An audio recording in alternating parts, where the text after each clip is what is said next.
just watch it. Ayy, just watch it. Ayy, just watch it. Ayy, just watch it.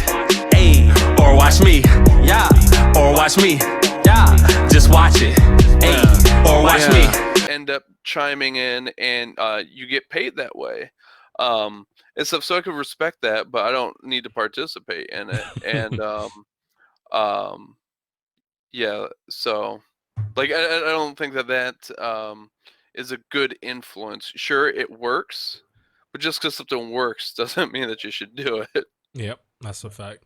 Because So that motherfucker pulled up to Fight Island on a whole yacht and then got beat up by my boy what's his name? Dustin Poirier. Dustin Poirier, yeah. The Diamond. I like Dustin too. He just was on Joe Rogan's podcast. They had a good conversation. I really fuck with Dustin. There's a couple dudes I fuck with. I fuck with Max Holloway too. Yeah, Max is cool. Yeah, like there's some guys that you like. I liked how you fight before, but now I actually like you, so I'm gonna be a little more invested in, your success. Yeah, I mean Max is definitely like that. Dustin's got something like interesting about him that I can't really like. He's just like he's not always quiet. He'll go ahead and get amped up and stuff like that. But I don't know, he does it in a different way that I can't necessarily get the most solid vibe on him. Yeah. And we've had this conversation before about the whole talking shit thing before fights and what's it really doing and everything.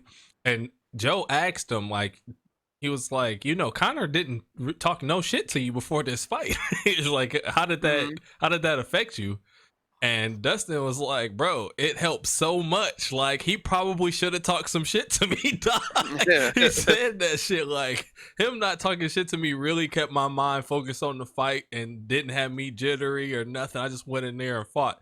And he was like, not to say that it would have, but it definitely, you could tell the difference between not having to deal with him shit talking and having to deal with it. I just thought that was just so funny because it's like, yeah, you always know that somebody talking shit to you just because, especially when you fighting somebody, like, I want to beat your ass. So it's easier to get yourself out of your game plan if you really upset with somebody. And you did martial arts for a long time. Is that like one of the first things they try to tell you? Like, don't let your emotions get into this shit? Oh, for sure. Yeah. I mean, especially because I knew guys who would be like great fighters at home at their like dojang and stuff like that, but then you put them in like an arena at a tournament and stuff like that, and they just can't replicate that, and I'm sure you've seen it in basketball too. Yeah. Where like they allow that pressure to sort of affect their emotions and stuff like that. And I've had guys fake sick in the playoffs and not play the game because they were so scared and intimidated. But I just don't get it. Okay, I can be scared if I'm fighting somebody in a ring. All right, you can be scared. But if you're just playing fucking basketball, bro, what are you scared of?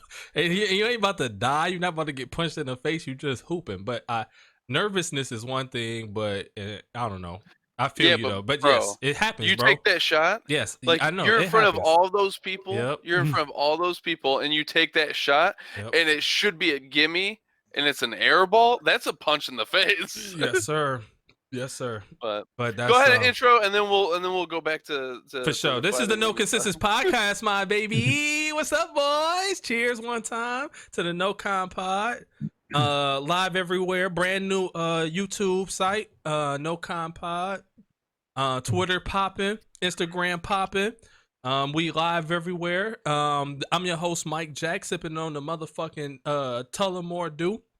As y'all can see, my cup says bra off, hair up, sweats on, wine gone. So that's just not my cup, but we living life like that today, dog. I mean, you're not wearing a bra though, are you? I'm not wearing a bra. Hey, come on now, big brain. Well, if it's gone, that means he wore it at some point today. Sometimes I like to feel pretty. Watch out, does not go here. Mike Jack, aka Phone Jack, aka Jack O' Lantern, aka Microwave, aka Microphone, aka Michael Damian Nuts. and cookies, and then my boy to the right is the red M&M, aka Jake Foster, aka Blind Cuz, aka Ginger Santa, and then below me we got my boy the Big Show, aka John Wise, aka the Brady Bunch, aka the Big Lebowski, aka the Great Bambino, aka the Colossus of Clout, my boy John Wasnick, and this is the No Consensus Podcast. What's up, y'all? Yeah. So, going back into what we were talking about there. What about that UFC 259? Great card. I'm just really sad my boy Iggy lost, but you can see, yeah, your boy, yeah, Israel your boy Adesanya. Iggy. You said Iggy. Yeah, ain't that what they call him? Iggy, Israel style. No, is Izzy. Oh, okay. Well, Izzy made more sense, but I kept hearing people say Iggy, so I was like, oh, maybe he go by Iggy. I don't know. I was sad to see my boy take an L. He jumped up there. Just wasn't ready. I don't think. My man's is that weight difference just be a thing, dog. So, but I think he could have had a better fight too, though, bro. It wasn't all the weight. He just, it was something that just didn't look the same as he usually fights. So, I hope he doesn't. He said he's gonna go back down for a little bit. I would rather him just get his shit right and fight up there again. I don't know who he would fight because you damn sure ain't about to beat no John Jones. So you got. Well, and John's looking for heavyweight anyways, too. So. Yeah. So yeah, I don't know. I don't know what the next steps is for him. I'm still a fan though. I want him to get his shit together. I'm a fan of that dude he fought too though. He could tell he was about his shit and he wasn't gonna let that hyper. Because he was even an underdog on the card. Yeah. So to still show up out there and beat and get that dub like that, pretty convincing dub at that, I was impressed. Yeah, it was interesting because, like you said, something seemed a little off about Izzy, but I mean, he came into a 205-pound fight at barely over 200 pounds. It was like 200.5. Yeah. and Jan has to cut to make 205. Exactly. So that dude was like 220. Mm-hmm. And there's at most, I mean, hell no. Like, there's no way that Izzy weighed more than like 202 no way. The day of the fight, No so way. But Jan was biting on a bunch of those feints. And I think Izzy could have been a lot more confident. He seemed to lack confidence.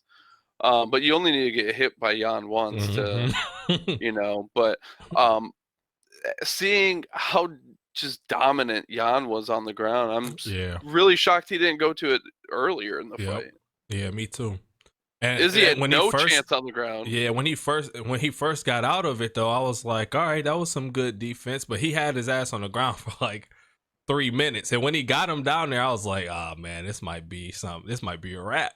But he fended it off. He got up out of there, so I'm like, all right, you ain't get that round, but you at least know you can get down there and get up out of it. But yeah, like you said, he just kept on his ass after that, and it was a wrap. And bro, I felt so bad for Amanda Nunes. Why, bro? Just beating everybody ass, and now you go fight, dude. I guess we moved off of Izzy too soon, but I guess real quick, I mean, she's the champ, and champ. Who? Amanda is a champ? Yeah, she got 2 belts now. Oh, I didn't. I guess I didn't realize that. But she just she's doing champ shit. And going in and tapping people in the first round, that's your best competition. Yeah, bro. And she's just a killer, man. She's her and Valentina Shevchenko, they're just killers. And yeah, bro. It just saddens me, what I perceive as the lack of talent in the women's division.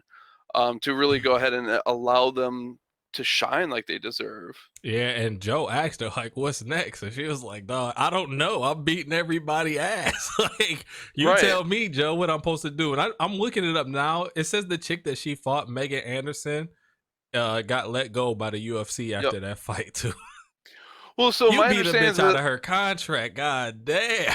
No, so my understanding is that was actually that was her last one. Yeah. Yeah, on the contract, and they just didn't re-up. So, I mean, if it was your last fight on the contract and then you get tapped in the first round, like, yeah, there's no reason to even pursue it. Even but just, you like, got a chance to fight for the belt, right? So I just figured, I don't know.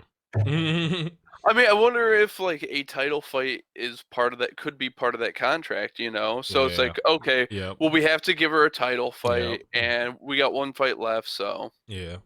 Because that girl's tall as hell, bro. I'm like, damn, she tall as hell in that boy. And that's what dudes around me like, oh, yeah, come on, Mike, look how much taller she is in that reach. And they looking at all the stats. I'm like, bro, stop looking at them fucking stats. Have you ever seen her fight before? Dog? Don't none of that shit matter after a while, bro. And bro, if white chick, Hispanic woman, like, I know where my money's at. Oh shit, that's funny. Yeah. So, well, all right. So, yeah, she got definitely jumped off of Izzy too quick, but so the funny thing about John Jones is just how much. Why is he the Trump of Twitter, of MMA Twitter? Why can he not shut up? Well, if Izzy calls you out and says, "I want to fight you," and then you go up and can't even beat a dude that's under me, why wouldn't you say something? Yeah, no, but he tweets like 5 times a day. Oh yeah, I don't follow him on Twitter, so I don't know what his tweeting habits are. Is he on there a lot? Oh yeah, dude, just constantly. And like anytime anyone says anything, he feels like he has zero self-confidence. So he feels like he has to go ahead and defend it, and he's constantly replying to people's tweets who are like saying garbage about him and stuff like that. It's like, dude, chill out. Like, none of this matters. These people are idiots. It's just comical to me. Like, the number of tweets about Izzy, for one, were just ridiculous. Like, dude, like, the guy you beat, John Jones did not beat Jan. They never fought. But he did beat Dominic Reyes, who was number 2 in light heavyweight for a time. And him and Jan fought, and Jan beat Dominic. But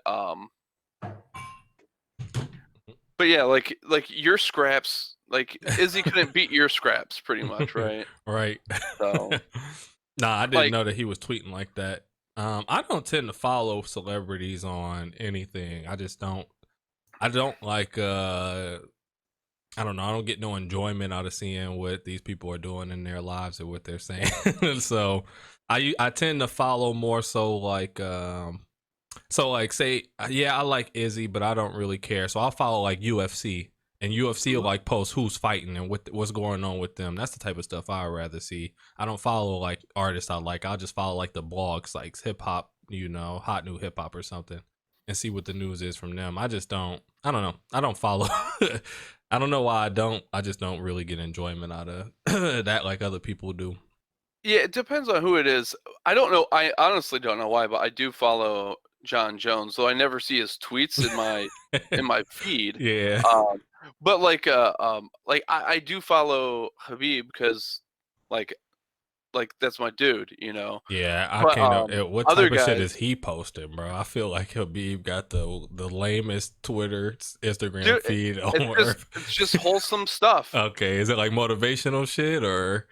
Yeah, it's usually like either motivational or like he's at some place and it's like him walking through the mountains or like them in the gym training. It's pretty much like that sort of thing. Yeah, shout outs to him being the coach for his boy too. And his boy getting the dub the other day. That's pretty fucking cool. Yeah, man. And but then what was it here? We have Aljamain and Peter. I've been so irritated with people going ahead and saying that Aljamain like should get Best Actor award. Is that when my man's got kneed in the fucking head? Yeah. Yeah, I don't know why people. What was y'all watching, dog? Well, and yeah, like you take a knee to the head for an illegal strike. You take an illegal strike to the head like that, and let's see you just get up and walk it off. And then after he got kneed in the head, he goes to the press conference crying, saying he did not want the fight to end that way. I don't like. What else do you want to see from a man to know that that's not? Now he's not faking it.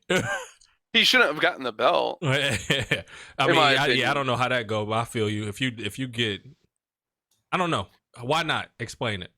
Pater should have gotten disqualified. He should have gotten a loss for that fight.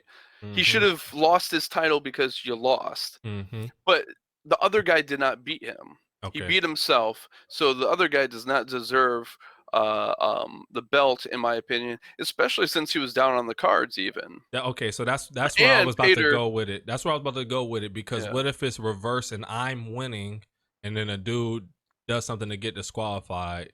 Do you think I should get the belt because I was winning and then he do some wild shit like that? I mean, I think that's a gray area. I'd be more okay with that, but this guy was losing. He was down around, and Pater was picking it up. Yeah. From what I saw, I don't know how really Aljamain got any rounds on him. The things I thought was hilarious was Pater being able to kick him so damn hard in the the lower leg that he just ended up on his butt. Like, that's hilarious. Yeah. Wazzy, can you look this up real quick? Sure. Damn. Go ahead, Jake. I can't even think of the names right now. UFC 259. Peter and Aljamain, knee to the head. You might have all you have to do is put knee to the head, probably. UFC 259, knee to the. Is that like an arrow just in the knee? Yeah. I was once an adventurer, but I took an arrow to the knee. Shout out to that dude. But you would have to figure that out though, right, Jake? If you wanted to be on the side of, if you get disqualified, you don't get no belt. Then you couldn't do it that way, because if I'm losing, then most guys would just take that opportunity and say, nah, okay, fuck that. I'm gonna need you so that you don't. I'm gonna still lose anyway, but I don't want you to have this belt, and it's gonna make people cop out. Some people, not a lot of people, most people wouldn't do that, but there will be some snakes out there that'll be like, fuck that, I'm about to lose this fight, but I don't want you to have the belt. So I'm gonna do something to get myself disqualified, and now neither one of us can have it. So it would have to be something there to prevent that, saying like, all right, if you're up in the cards and then the other dude does something to disqualify himself, then you get the belt. But if you're losing and they disqualify themselves, then nobody gets the belt. The other guy gets a loss, and then you get a chance after that, to fight again for the belt against whoever. That probably have to be the route it would have to go. Here's a couple angles of it. Yep. Yeah, I mean, and this is like this is basically as bad as you can do it, because he grabbed my man's head, right, and then wound the knee up and brought the head down while the knee was coming up with it, like textbook when you fighting your little brother move. Yeah, bro. Yeah. Don't piss off Peter if you're pull that back up for me, Wazzy. I want to see that last one that you just had up. Yeah, maximize. Let me see if we got one that like. Nah, that's not the one, because that's right before he get hit. Yeah, I've seen, because it gets through that block. Yeah, I've seen some people try to argue that it wasn't technically illegal. And honestly, I don't even care. I don't even care whether it technically was or not. Take the L, Peter. Yeah, bro. Can't do no shit like this. Yeah. It's a disgrace to the game.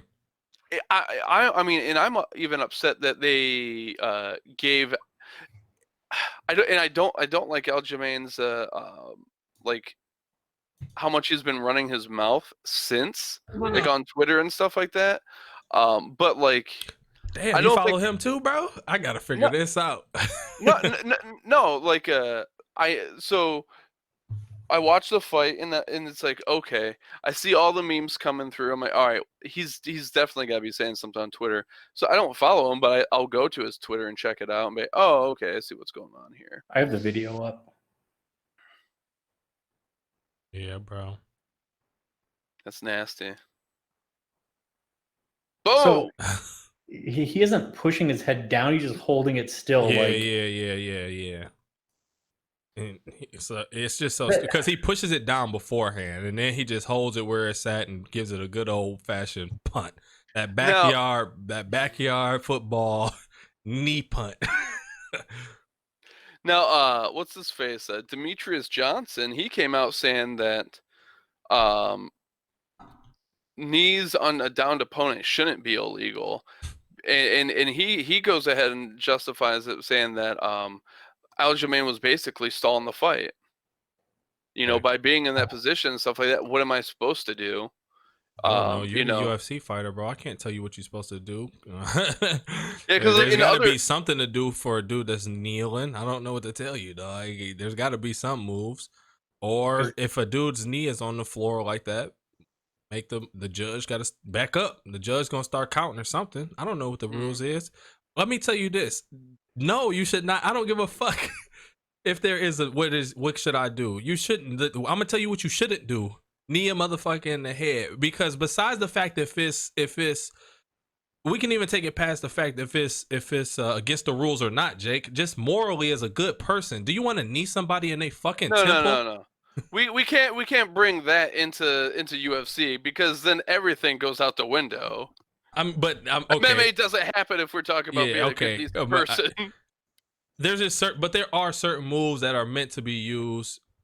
Most moves that they have in there can be used to just tap a dude out and move on, bro. It's a reason they don't let you just fall on the motherfucking head with the people's elbow no more, dog. Like you trying to kill I mean, they kind of do. Like anytime anyone gets dropped, they was just talking about this. They was just talking about this. Yeah, they was just talking about this. I forgot where I was watching it, but they were talking about how the rules is kind of weird with the elbow shit. So even the UFC gotta it feels like they gotta kind of clear it up, because like you said, I've been seeing people saying shit like that's not illegal, that is illegal. But I'm like, okay, so if y'all motherfuckers don't even know if it's illegal or not, y'all UFC, y'all need to go back to the drawing board and figure out what's clearly illegal and what's not, because I thought that was no debate, that you just can't knee a motherfucker in the head. And intent doesn't matter too. He intentionally did that shit, but even if he didn't, you did it. So, you know what I'm saying? Which is the case in most scenarios when it comes to, like take basketball, for example. There's a lot of dudes the dude will try to go up and dunk, and another dude will try to block the dunk, right? And while he's blocking it, he'll hit the guy real hard, and the dude will fall hard on the floor, damn near break his leg. Yeah, the guy who was trying to block the shot wasn't trying to hurt the dude, but you did it, and that's a flagrant foul, bro. And that's a technical, and if you do another one of them, you get thrown out the game. And that's just how it goes sometimes, bro. Yeah, I don't know. I guess. So I mean, for one, in other MMA, I guess promotions, like you do have, like in one, I think it's one, maybe Bellator. You could definitely knee a guy if he's down like that. And pardon me. I guess I don't necessarily see. I don't like it, but I don't know if I see a whole lot of difference between that and, say, Jorge Masvidal doing his flying knee to Ben Askren, and then when Ben Askren is clearly unconscious, hammering the hell out of him. And that hammer hand. And that's super common. That happens pretty much every UFC event. Yep. No, I'm with you. And the person's clearly completely undefended and stuff, and unconscious, and taking CTE. Nah, I'm with you. I guess that's the point I'm saying. It seemed the main thing that I came out of this is it seemed like they need to go to the drawing board a little bit on their rules and what is and what it ain't, allowed.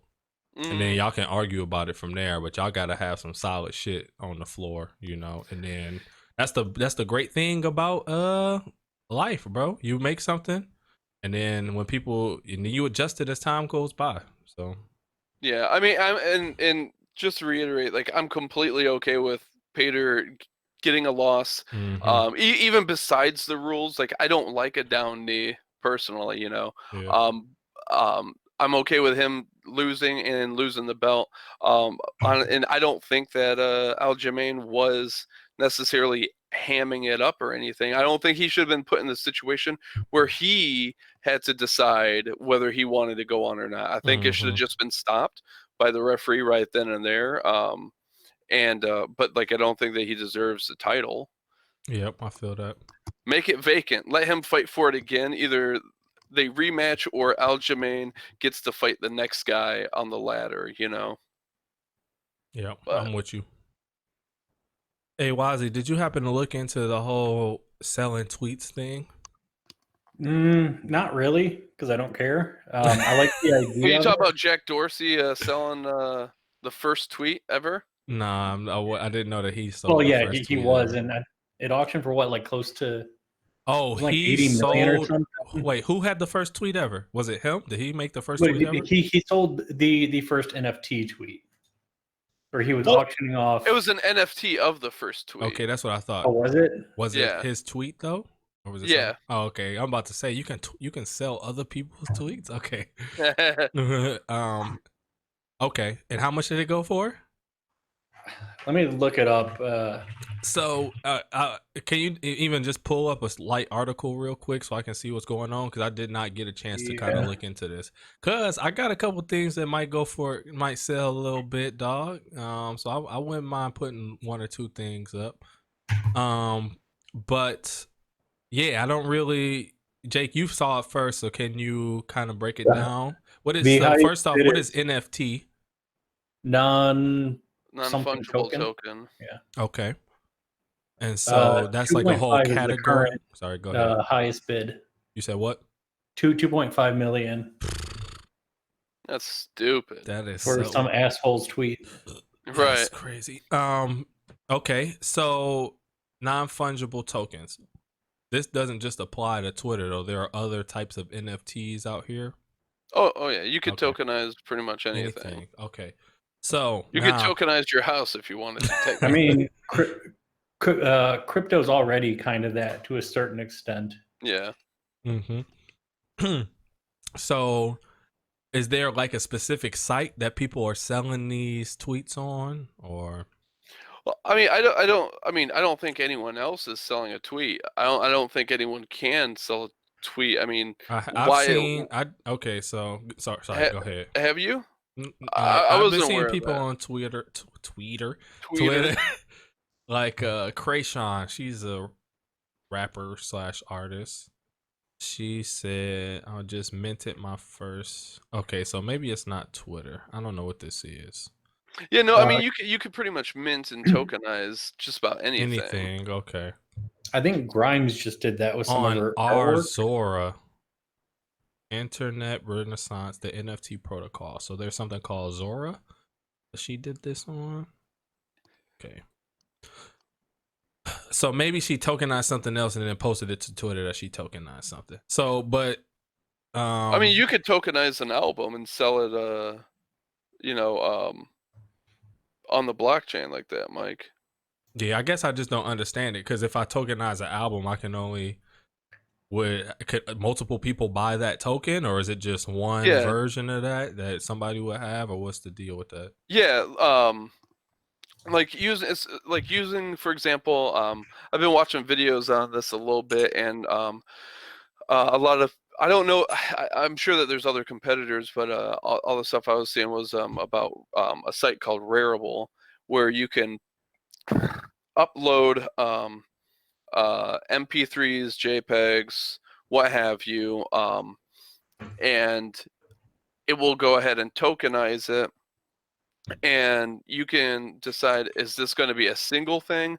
Are there going to be multiples? So you could go ahead and do pretty much like 100 runs of your album, and then that's all there is. At least of this. I guess you could go ahead and look at it as, sure, technically anyone could go ahead and copy and paste and forge the artwork, right?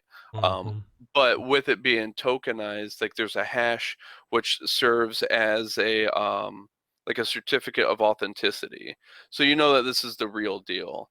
And then, for example, you could go ahead and say that you're selling the album for $10 USD, but like in, I don't know, Monero or whatever coin, but it's 10 USD. Now that first sale, you get all 100% of that 10 USD, but then you can also set it up so that you get 10% royalties. So now I've got it and Wazi wants it and I sell it to Wazi for $10. Well, you get 10% of that. Or maybe Wazi's like, hey, I'll give you 10. I'm like, hell no, 20. So, and he's like, all right, yeah, sure. Well, then you get 10% of that and everything, which that I think is gonna be I don't know anything about anything, but I think that could be a real game changer when it comes to independent artists trying to profit off their royalties and a decentralized network.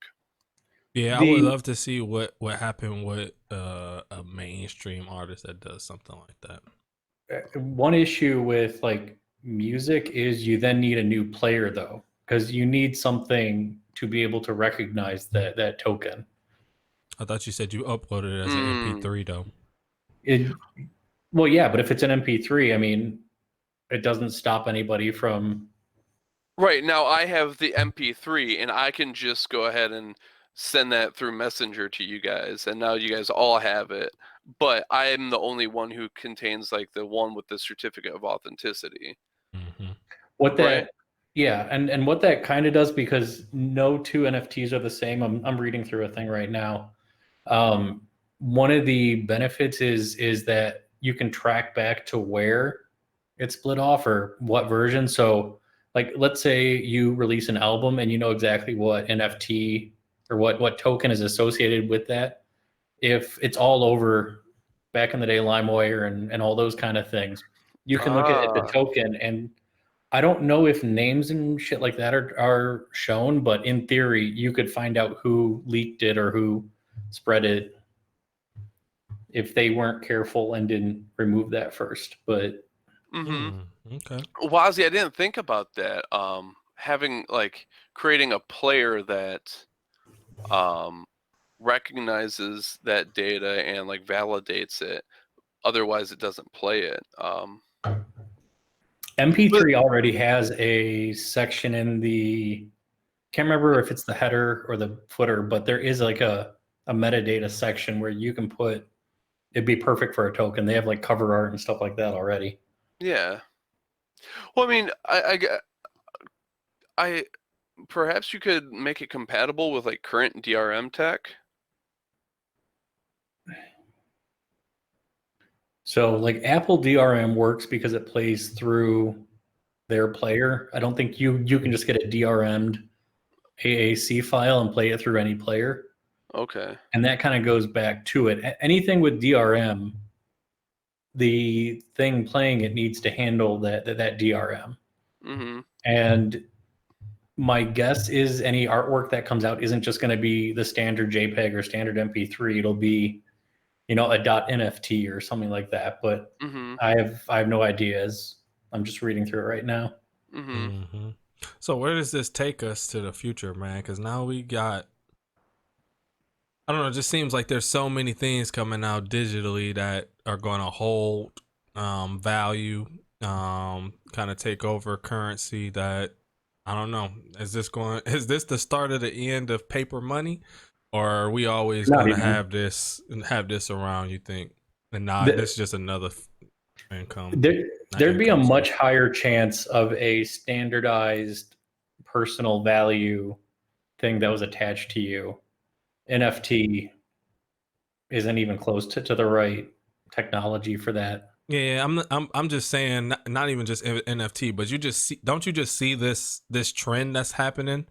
Bitcoins and cryptocurrencies and blockchains and NFTs. Like, it seemed like everybody want to just have these virtual currencies and things that, you know, hold value online really bad, you know, that I don't know. Well, I so can see, I'm Nike, trying to see if this is going to, you know, eventually take over to where we just, you know, everything you have is just through, you just pay for shit through your phone or whatever, or what y'all well, think? so Well, Nike yeah. has even tokenized some of their shoes. I didn't see that.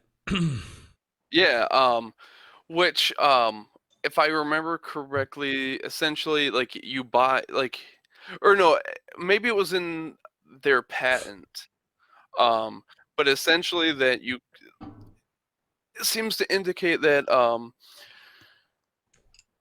they have a patent available so that you could go to Foot Locker, buy a pair of Nikes that a physical pair of Nikes that you could wear in real life, obviously, that come with a token that unlocks digital content for you to go ahead and use in The digital internet. realm. Yeah. Digimon, digital And monsters. or that you could go ahead and buy the shoes digitally and then redeem that in real life. So I don't know. When I think of personally, when I think of VR and the notion of like transhumanism and uploading your consciousness into the internet and that sort of deal. For me, it smacks of a lot of like Gnostic duality, the separation of the mind and the body, and really personally seeing the body as a prison for the soul.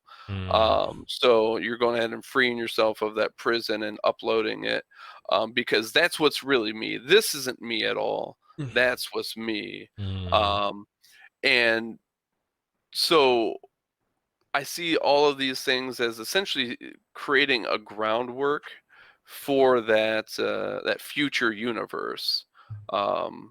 But the thing that gets me that I don't understand is that we're essentially building a universe on top of other universes, and that requires a stability of the underlying structures. And when that starts to crumble, the stuff at the top falls away first. Yeah. You know, like cities are great and everything, but they're built on civilization is built on top of the natural world. Look, Pompeii was a beautiful town, but Vesuvius did something to it and it's gone. You know, so if we create a digital world that we Just seen a decide Google to commercial asking about Pompeii and Vesuvius. oh yeah. You saw that But shit? yeah, I Yeah. see it all the time. But if we create this digital world that we start uploading our consciousness to, and we start leaving here, for one, it's going to be the elites who go first, right? So then, what do we have? Like a slave caste that's left behind in their bodies to make sure that the computers don't turn off? Good question. You know, and then what happens? Why would the if elites go first? I don't know. Why does Elon Musk want to go to Mars? Oh, you're talking about just getting the fuck up out of here.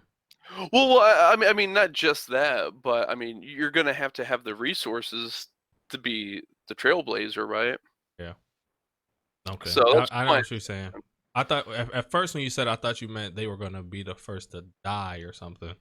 Oh I'm no. like, nah, they usually make the people at the bottom. So I guess whenever you talk about this type of stuff, right? Most people minds only go, you know, up until they die, like the next 50 years, 100 years, maybe even thousand years.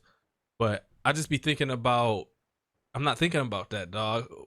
Humans could be on this earth for another 1,000,000 years, dog. You never know what type of shit we gonna get into, you know, in 5,000 years. You see the change that we've had in fucking 10, 20 years, bro.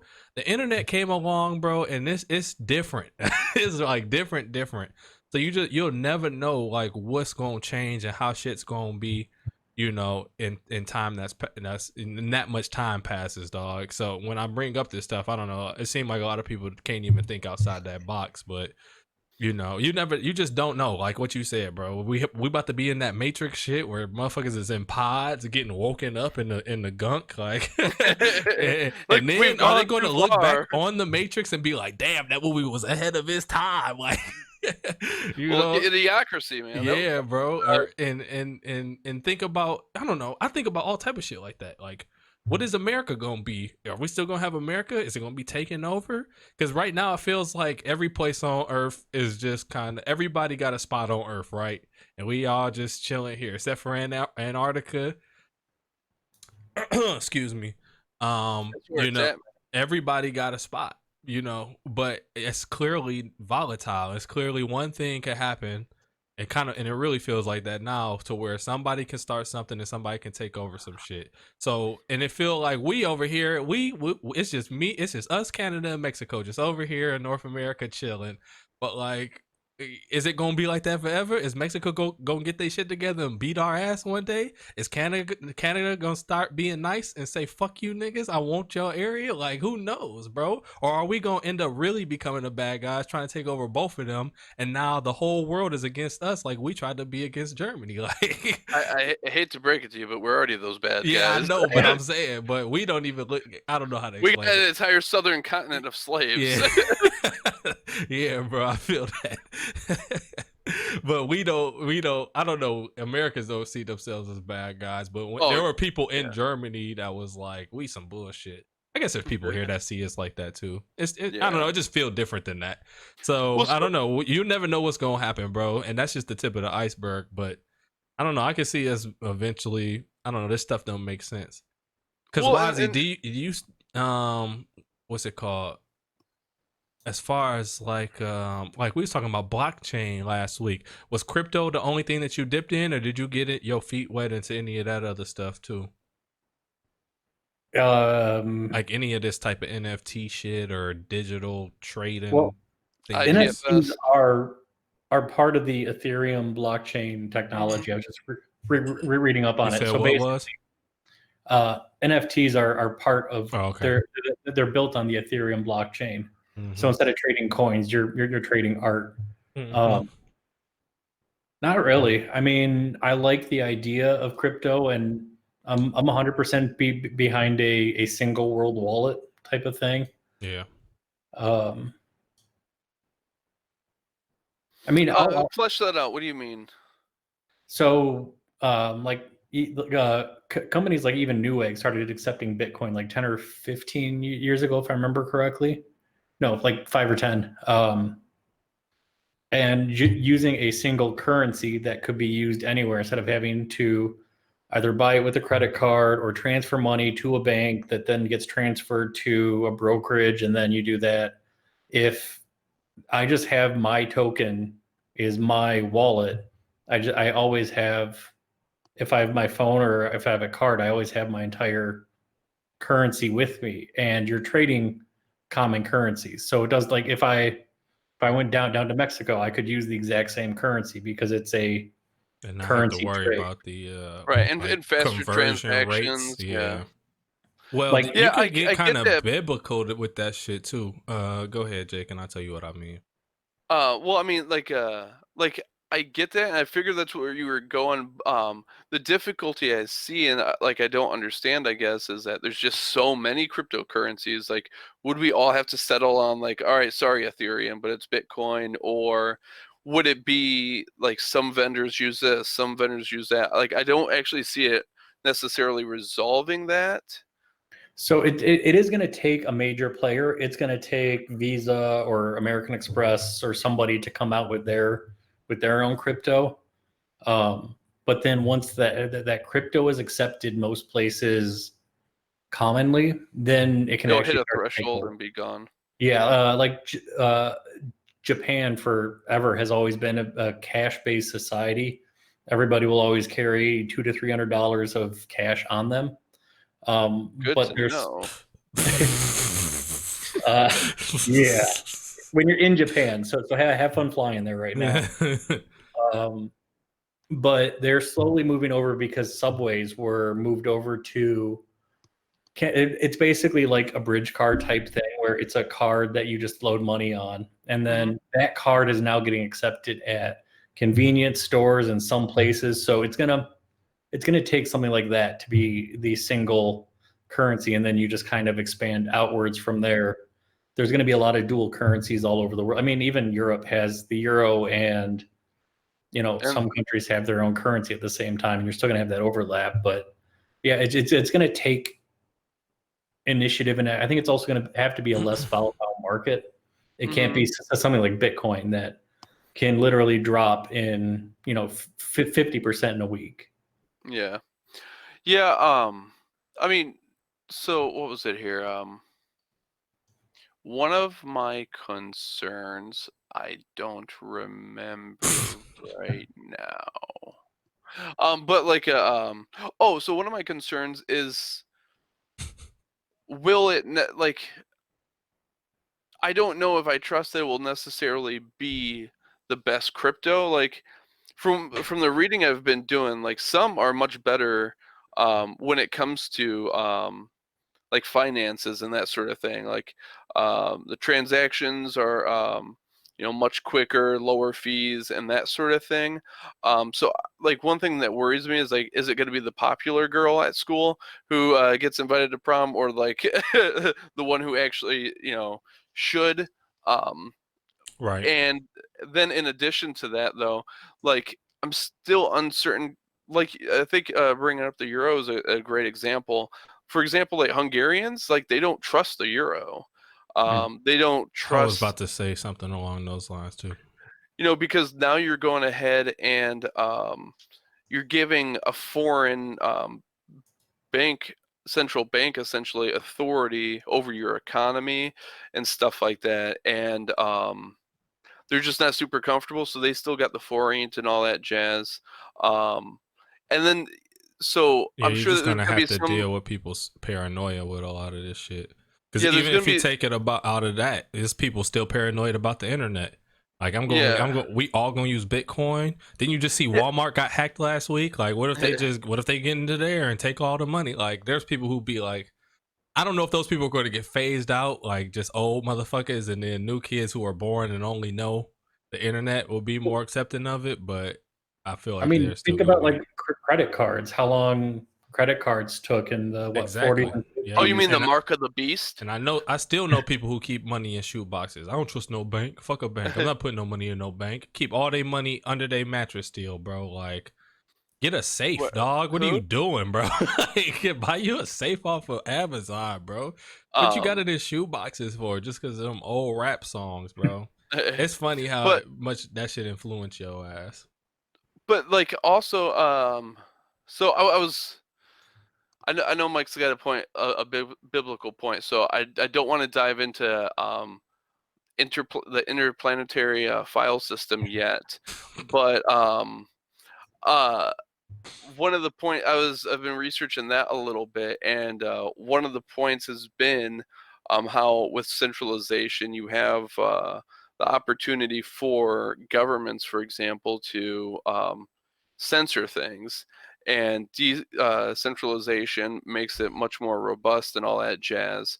And one of the points that they brought up is how, like, we think of the internet as one thing, but it isn't.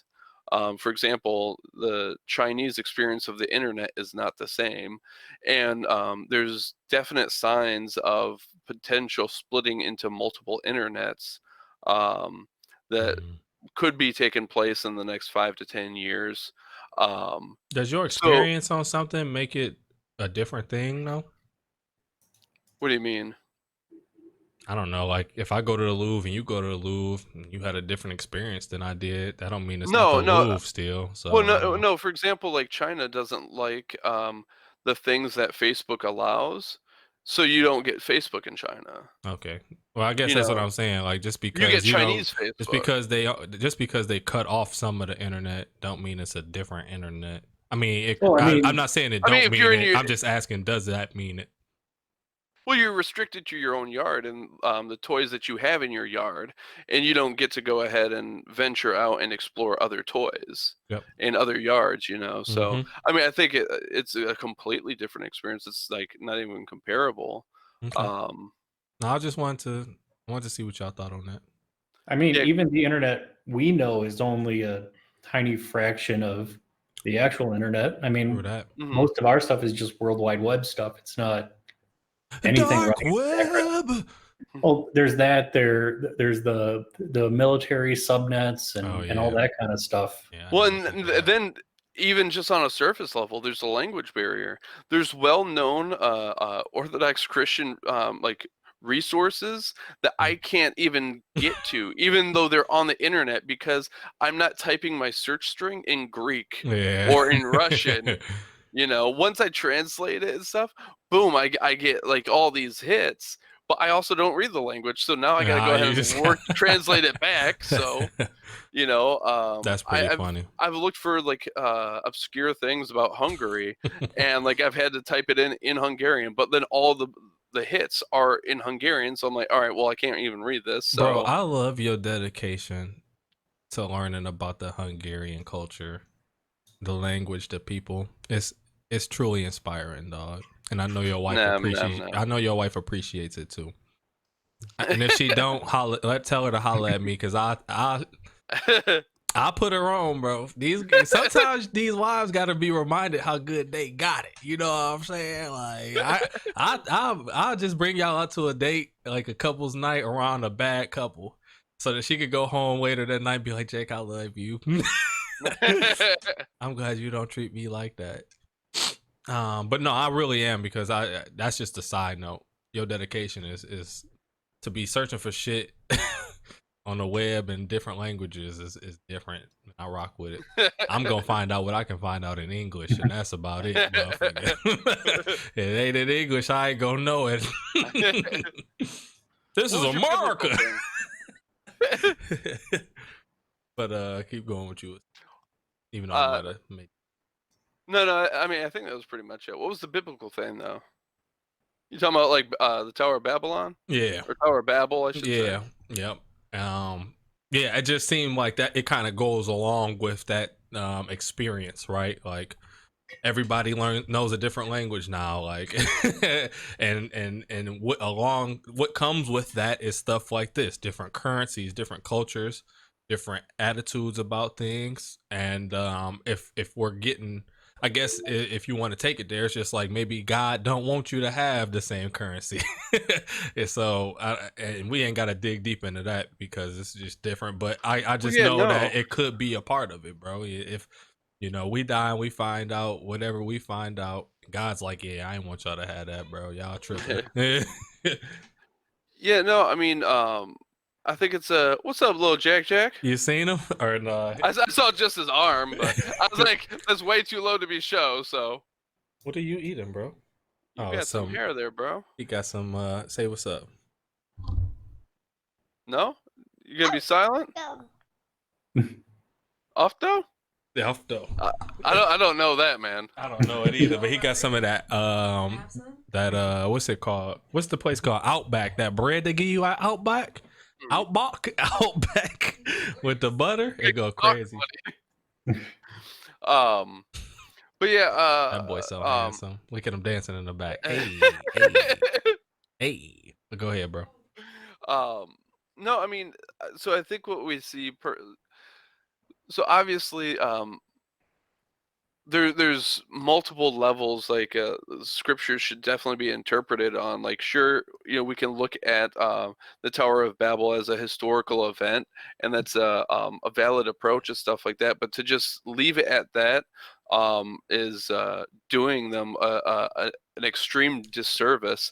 And what I see there is humanity going ahead and focusing on centralization. And then a catastrophic event occurring, which forces decentralization.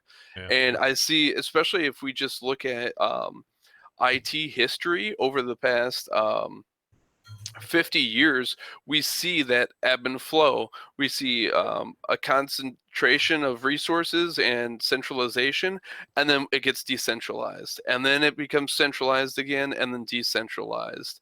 Yep. And I think that's just a natural part of life. Yeah. Because, for example, I mean, you know, we went from mainframes to mobile phones, and now guess what? We're putting everything back up in the cloud again in these data centers, and now we're talking about like private clouds and personal clouds and stuff like that. And I think it's just a constant back and forth, like vacillating between two poles kind of deal. And but it's interesting to me to see it because essentially with cryptocurrencies, we're seeing that, especially with like the DeFi or decentralized finance currencies, like we're seeing that applied to finances. Why have a central bank? Yeah. Why don't we decentralize that? And bro, side note on that, I was reading about. Remember, I told you they dropped like a Silk Road, a documentary. I think it's on Netflix. Talking about Silk Road and the dark web and the dude who started it and got arrested for the shit. So remember, I don't know if y'all knew this, but y'all probably did. He was using Bitcoin on the site. That was like the thing that they used to like buy shit through Silk Road. The government seized all of my man's Bitcoin like stuff. Like the FBI seized that shit when they arrested him. They've got like, so now there's just like basically with it at 50K today, it's up to like $10 trillion or something that the FBI has in Bitcoin from when they seized it from this man when they arrested him for Silk Road. Wow. What do you do with that money? Well, so an interesting thing I've come to learn is that one of the issues with Bitcoin is that it's non-fungible. They have a fungibility problem because due to the lack of privacy regarding transactions with Bitcoins, it is possible to go ahead and actually trace a Bitcoin to a criminal enterprise or endeavor, and that Bitcoin is no longer usable. Wow. Or not accepted, something like that. I don't really understand all the nuts and bolts of it. I but get you. It makes sense though. But if we know this came from money. incredible sources, we're not using this shit. Like I see the blood on that dollar. Yeah. It's blood money. I'm not gonna accept it. That's crazy. Yeah, so you think that some of this is, but the dude who did this shit got fucking 2 life sentences plus 40 years. What's homeboy's name again? Kim something? Nah. Fuck. Look it up real quick. Wazzy. Who is that Kim guy? Silk Road creator. I'm gonna know as soon as you say it. Damn. Ross William Ulbricht. Yeah. Yep. Who the hell am I thinking of? You're thinking of the mega dude, right? Yeah. Kim something, Kim Mega or something like that. Mega Kim, Kim.com. Yeah. The website was Mega, I think. Yep, but they overkilled my man. But that's also a good conversation that we can have another day, because he just created the site, right? And wanted people to be able to he wanted people to, just have a free space that they could do what the fuck they wanted to do. And then there were people who jumped on there who started doing unscrupulous things. But well, I mean, isn't that what happened with Parler and Reddit to a certain extent, and OnlyFans, all of those sites? Exactly. So my man's to get fucking 2 life sentences plus 40 years just sounds so fucking crazy to me, dog. Like, yeah, I mean, though it's not terribly different from people wanting to be able to sue, say, Smith and Wesson due to a Smith and Wesson being involved in a crime. But that sounds stupid though, right? Don't that sound stupid? All right, yeah. Now I will say that I think it's a little bit different because the site acts as a marketplace, right? So if Briarwood has a mall, or so let's say I own a mall, and somebody sets up a they rent out a shop and everything. I'm like, glad to have your business, but then they're going ahead and giving tug jobs or whatever. Yeah. Or if they're selling weed, well, I guess weed doesn't apply anymore. But no, you're right. You're 100% responsible for that shit. 100%. Yeah. And it's what's the word I was about to think of? But it's the same way, like, say a coach get fired. Head coaches get fired all the time for shit assistant coaches do. Why? Because either you allowed it to happen and you need to get fired, or you didn't know that it was happening and you're supposed to know that that's happening, and so you got to get fired, right? So I'm not saying you're not getting in trouble. Yeah, get that motherfucking arrest his ass because he saw what was going on in this site and he let it happen. 2 life sentences plus 40. God damn.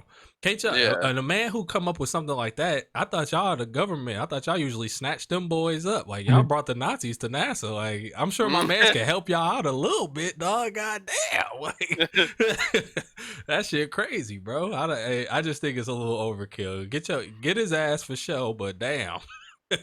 Yeah, that's a good point. Yeah, because I mean, I don't think you could say that. Well, I had no idea. You know, just like, you know, guys like Jack Dorsey and stuff like that always try to pretend like, oh, I have no idea what my team's doing. You know, like that's a bit ridiculous. Go ahead. I hear you. You know, so. But yeah, to go ahead and pretend that like he was like personally involved, unless like you got him on something, you know. Yeah. If you got him on something, like that's fine and stuff, but that wasn't the case. Well, I want y'all to see the documentary because I don't want to ruin nothing. But they also tried to get him. There's some other shit about him trying to attempt to murder one of the dudes who helped him make Silk Road. It's a whole wild story. The FBI like faked a murder and shit and blamed it on him. It was weird. But speaking of Jack Dorsey, did y'all see that he bought Tidal too from Jay-Z for $300 million? Okay, is still a thing? Huh? It's still a thing. Yeah, it is. So he got majority ownership of Tidal now. So this means that Jack Dorsey now has Twitter, Square / Cash App, and Tidal. So a social media site, a money transaction site, and a music distribution site. When do the FBI start knocking on your door and telling you to calm down? Yeah, so that'll be interesting to see under the Biden administration because Trump was all about monopolization, you know? He was allowing that. I love Monopoly, motherfucker. Pass go. What you talking about? Yeah, and walk, I mean, bitch. Though I don't think Obama was doing much on the matter. I mean, honestly, over the past decade, especially in like the telco and tech industries, a lot of monopolization has been taking place and stuff. Yeah, I don't know if it's gonna stop, Jake, because Microsoft and Bethesda was taking a long time to go through, and then Biden got in office, and that shit went through last week, I think, dog. Like officially, this week or last week, and it was a lot because of the monopolization type shit. So, I mean. Both sides are big business. That's how I look at it. I mean, Biden ain't got $2,000 for us, but he's got money for bombs. So, bro, you know, I really do want to sit in these conversations and see what's going on. Like, who really is responsible for? Who's the motherfucker saying, "Hell no, they don't need $2,000," and like, you know what I'm saying? Like, and what's the reasoning behind it? It was 100% of the GOP this time. Literally zero votes from Republicans to give us money. That's crazy. And I just want to know, you know, you obviously as the president, you're the head, you get blamed for this shit. But we know that it's everybody. So I want to know what y'all reasoning was, why y'all said it, and what was the reasoning against it, and how y'all even came down to wherever y'all met at. I just want to be in them conversations and hear them. Yeah, it was interesting. I was watching. My buddy sent me this Kim Iverson video, and her talking about the GOP being pulled to the left, and it was interesting. She didn't go down the route. GOP, yeah, you know me. She didn't go down the route that I thought she was gonna go down, but she was talking about like the increase of specifically young Republicans and conservatives being much more open and incredibly agreeable to leftist sort of policies. For example, like Medicare for all type deal and that sort of thing, because and they'll be really interesting because the GOP likes to say that they're family values and that sort of thing, but yet like the economic system that you propose forces both parents to go ahead and work in offices or wherever just to have enough money to pay for everything, and then have other people raise the kids and all that jazz, it's they want to go ahead and piss and moan about giving the average person $2,000, the average family and stuff, and it's just not family values, right? And stuff. So a lot of younger people, like millennial Republicans, are looking at it like, well, no, like we're all actually on the same like side with a lot of things, whether you're right or left. Well, I shouldn't say right or left, but if you're Democrat or Republican, like pretty much all millennials are in line. Like, universal health care should be a thing. Yeah. So I think what you're really seeing is much more like the older Republicans, the establishment ones who still think Reagan's president. What you think, Waz? Yeah, sounds about right. I mean, I definitely think there's a much bigger push towards human right type stuff, just kind of generally. But like listening to some of the current senators and Congress people and some of the hearings lately, specifically for like stock market stuff lately, I think, just a lot of them are people who have no idea what's going on and they want things to work the way it was when they were young. But I think that's just a common thing. I don't think it's political. I think that's just people just want what they're used to. Yeah. Well, and that's the thing that I see with, especially like typically with like establishment Republicans and Democrats, like of that boomer era, is that the main philosophy is like do what you want to do. So on one side you have it manifest as, I'm a business owner, let me do what I want to do. There shouldn't be a minimum wage. If I want to pay you 5 cents an hour, I should be allowed to. And then on the other side you have like that same idea taking shape in like a more social sort of manifestation. I should be able to sleep with whoever I want to, like straight, gay, whatever, like, it doesn't matter. Like I should be able to do whatever I want with my body, sort of deal. And it's like they're both saying the same thing.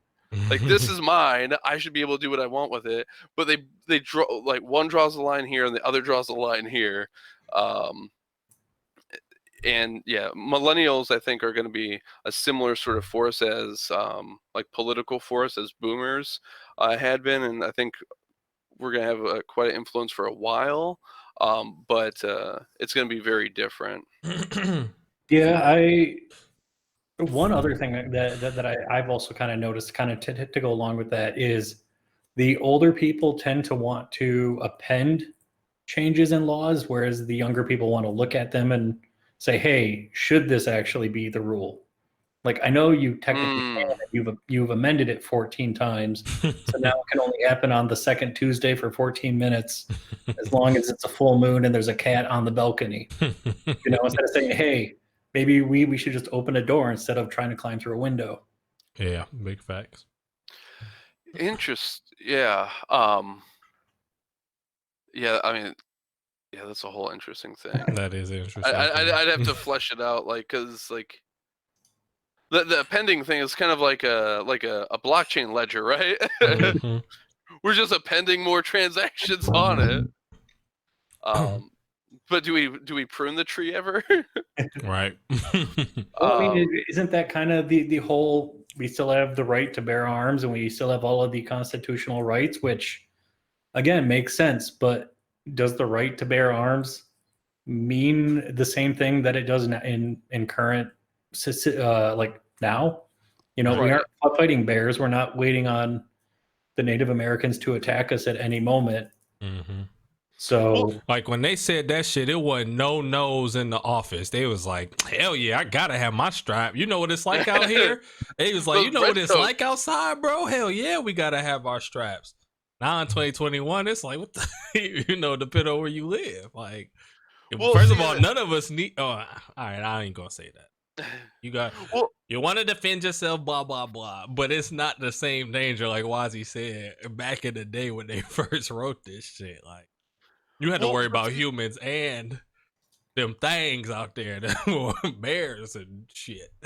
But is that even true? Like, so is that even true? I wasn't alive, but I'd be scared as hell if I had to got sent back to the wild, wild west. It seemed like them times was you shooting a motherfucker because you lost in poker. Like, I'm straight, bro. Yeah, but no, like, so one of the recent episodes we watched, of Criminal Minds, either opened or closed with a quote from Susan B. Anthony, and you know, early feminist, right? And she said something to the effect that no woman should rely on a man to defend her, and that she should be capable and ready to defend herself. Yeah, I think another episode that was at the end of too. I have to think about it though. I would not be surprised to see her walk around with a strap. Yeah, for sure. You know, and how do we talk about? We talk like, but now modern feminists, like whatever wave we're on, 18th or whatever, whatever iteration of feminism we're on now is like hardcore against weapons, you know, against guns.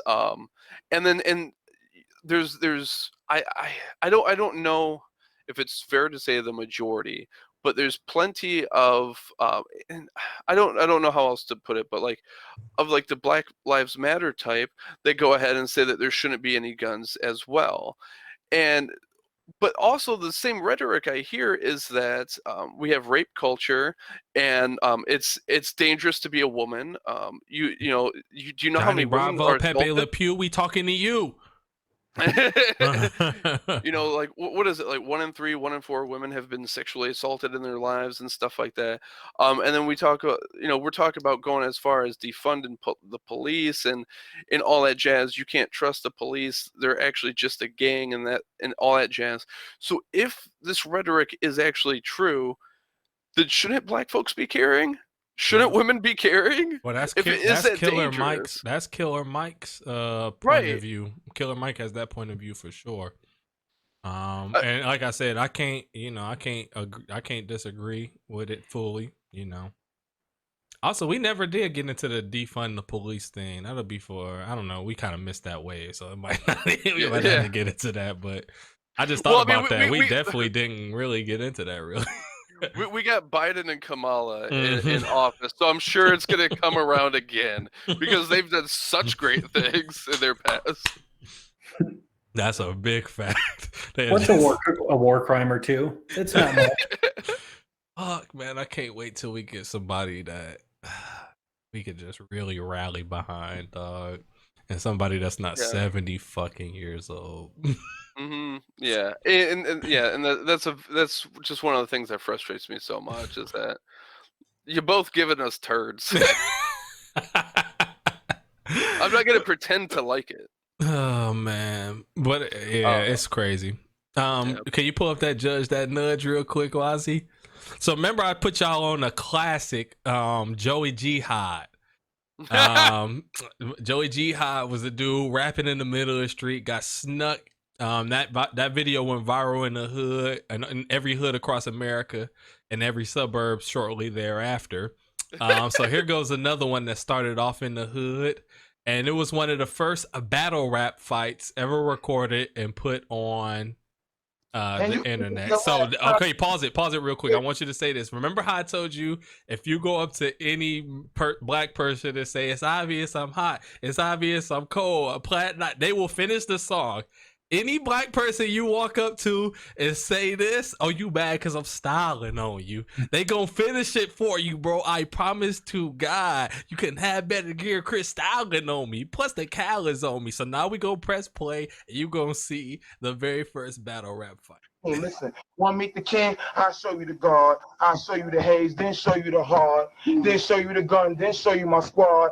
Listen, I ain't got to really show you I'm hard. It speaks for itself. And I'm a boss. You got to speak to somebody just to speak to me. Listen, dog, you can't eat with me. And listen, I advise you don't really want to beef with me. Please. Oh, you mad because I'm styling on you. You gotta have better gear because styling on me. Listen, plus the cowl is on me. To act up and you'll fucking have to lay down.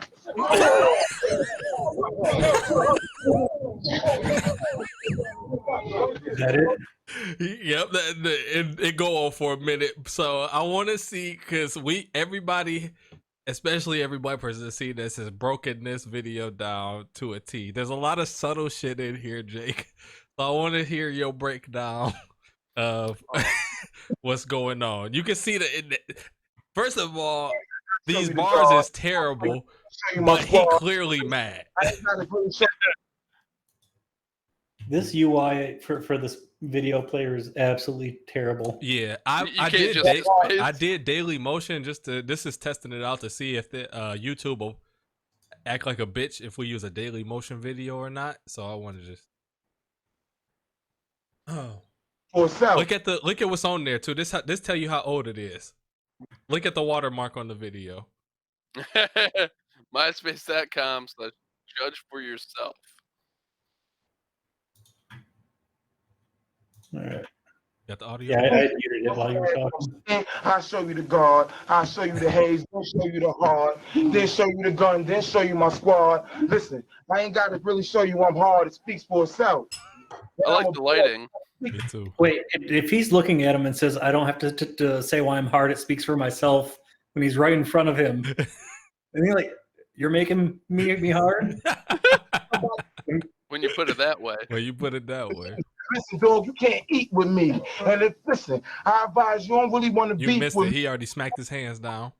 Yeah. Yeah, because I'm styling on you. Mm-hmm. Again, because styling on me. Listen, plus the cowl is on me. To act up and you'll fucking have to lay down. Now, go ahead. No, I mean, Mike, I'm going to have you explain for me, like, I didn't. First of all, how was the punch? It's battle rap. Give me the punch. Well, I mean, it was solid. I mean, he's standing square, so you can only generate so much. You know, you're more or less swinging your hand, and you got a little bit of hip action. I saw his shoulders roll into it, so it looked all right. He caught him right on that that cheekbone right there. Which I mean, like, sure, that's a good like punch, but like you're not taking him out, you know. Mm-hmm. There's a lot of lead up time. That's a good stop right there too, Wazzy. His mouth was like he was. Are you supposed to hold your breath while you punching somebody? Because he holding his breath hard right now. All right, this is like 480p, so it's tough to get a good frame. That's fine. There's it right there. So I just want you to see what my man's does after he gets punched, Jake. Yeah, the hat falls off, but he's ready. Like, I mean, he looked like he was standing. I don't know. He might have fallen over there. Yeah, his knees was doing the thing. But watch his hands, though. Where's his hands is grab.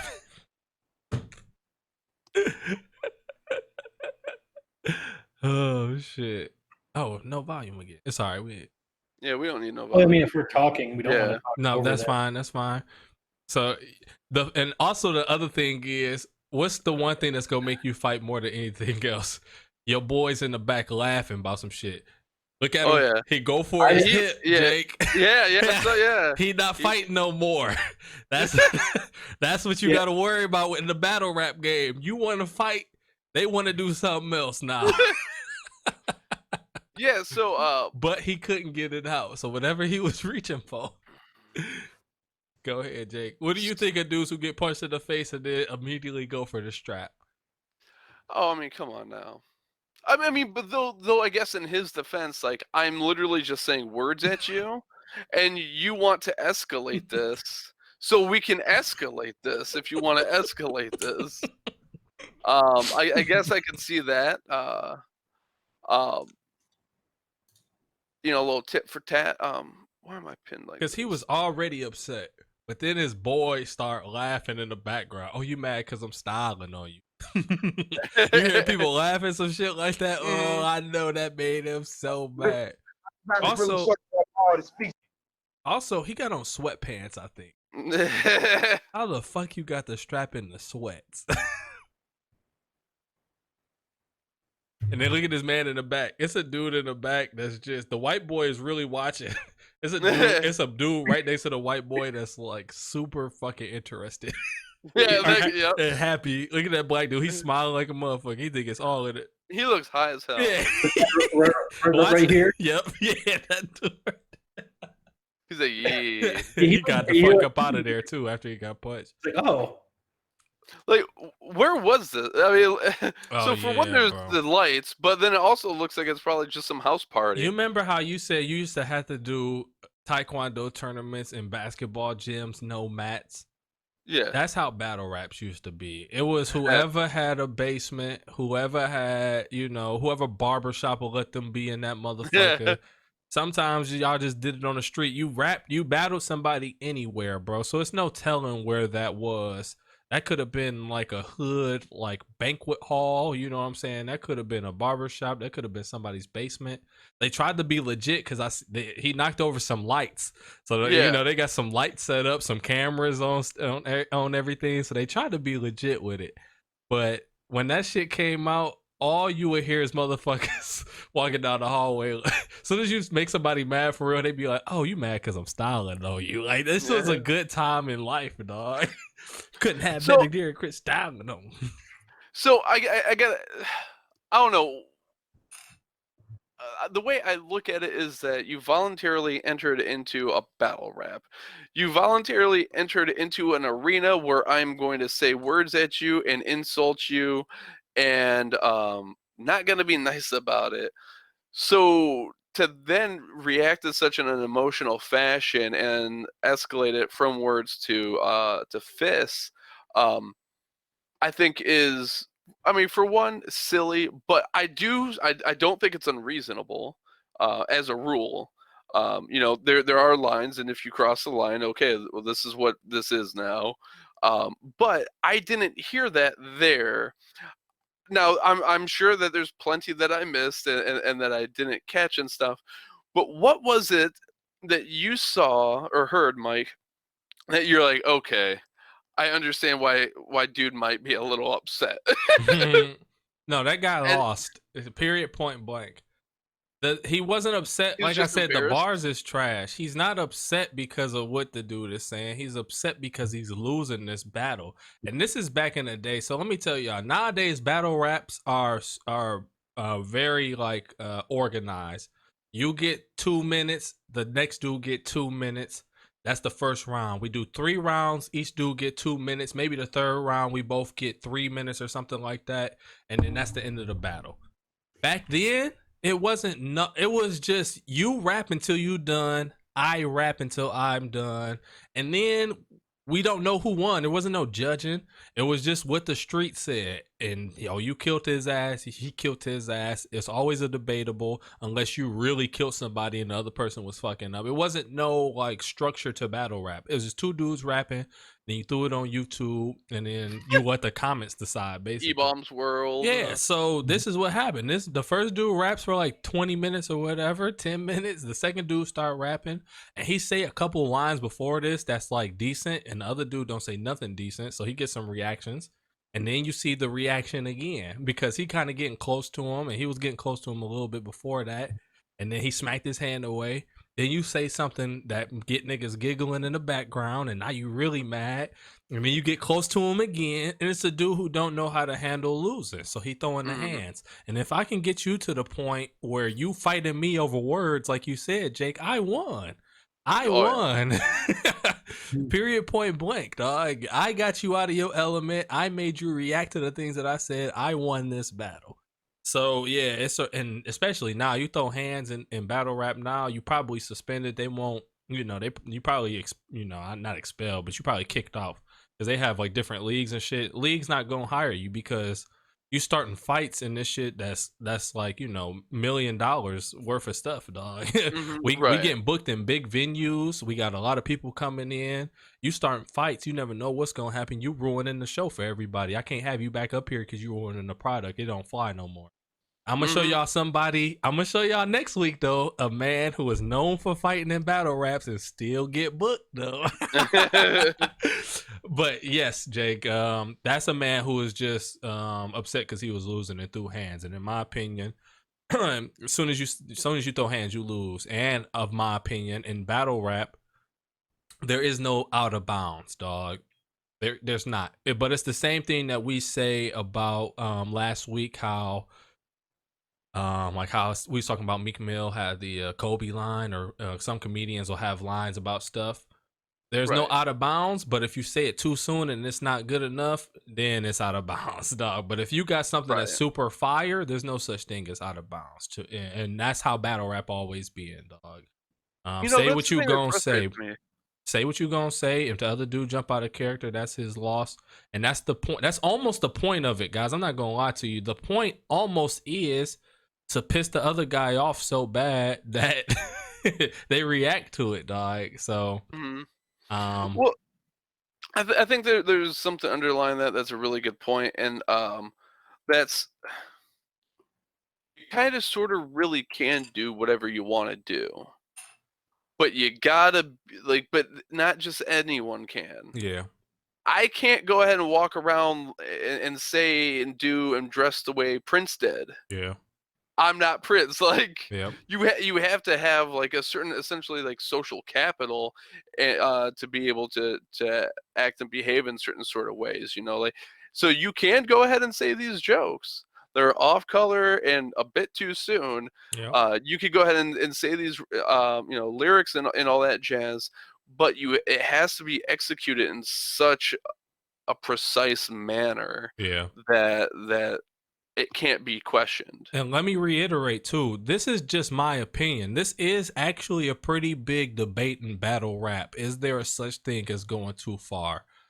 There's people who have their you know, opinions on yes there is. There's people who have their opinions on no there isn't. I just happen to be a guy who doesn't think there is. I just know, my opinion is, I don't think there's a thing that's too far. But I also think that you got to be ready for whatever consequence you gonna get whenever you say whatever you gonna say. And if that's a motherfucker punch you in your face, that's what it's gonna be, dog. When you wrote that bar, you got to know in your head, I might get punched in the fucking face for saying this. For example, there have been white guys. There's some good white battle rappers, guys. Some really good ones.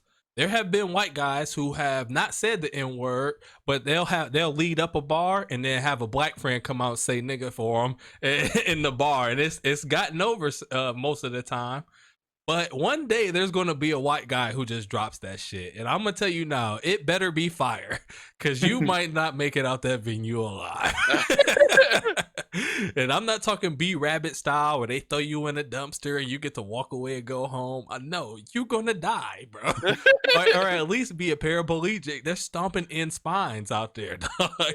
So one day there is going to be a white boy to drop that bitch, and it better be fire. So I'm of the ilk of there's no such thing as too far, but be ready for whatever consequence you get.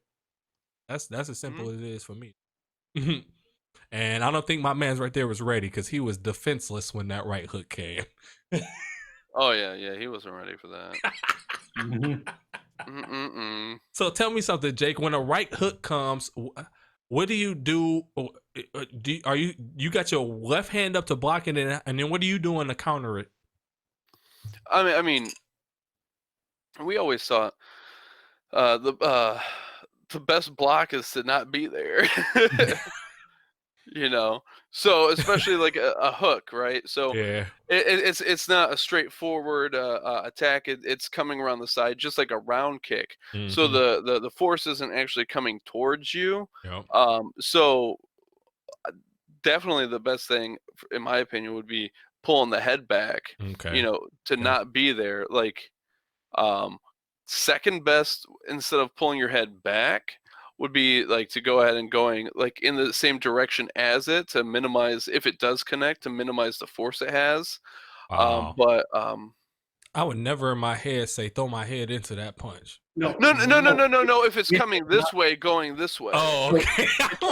You go like this. Yeah, okay. I'm like, damn, you trying to catch it sooner so that it'll have as much force. Well, now, so there is the tactic of moving in, because for example, if I take a baseball bat and if I hit you with the end of it, you're out cold, like you're hurting, right?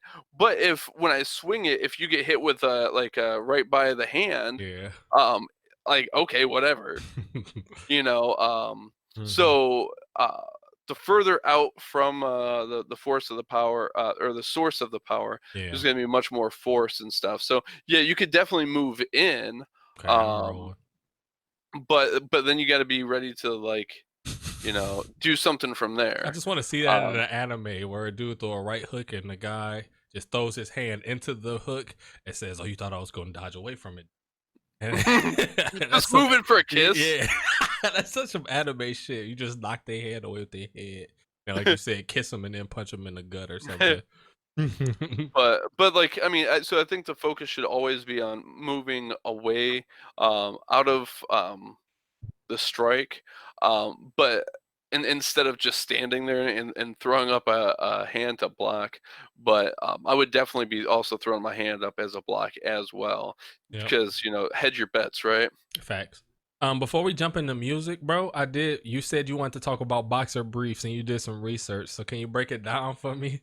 Because I forgot to tell y'all, the boxers went crazy over the briefs as we thought, but I got a good amount of messages saying, bro, boxer briefs, and I was like, duh, I know Jake put us on, but I wanted to know, that's not what I wanted to know. I wanted to know if you had to choose between one or two, which one you choosing? Boxers won, but I do want you to know, Jake, that, and I think we're mostly all on that, but I did have people go out their way to message me and say, bro, boxer briefs, what are you talking about? So go ahead and tell me what your research was, bro, and let's break it down. So I have a whole dresser full of boxer briefs. Okay. I have a pair of boxers. I broke them out. You got to do my research. And I don't own any briefs, so I bought some briefs. My boy took it to another level. I like this dedication. Go ahead, bro. Boys are different, man. You said what? It's different than I think it's different than what we grew up with, man. Like they got this nice support. Yeah. Oh boy, the briefs they got this nice little built-in support. Yeah, bro. They got the room for you to just hang out. You know, no, yeah.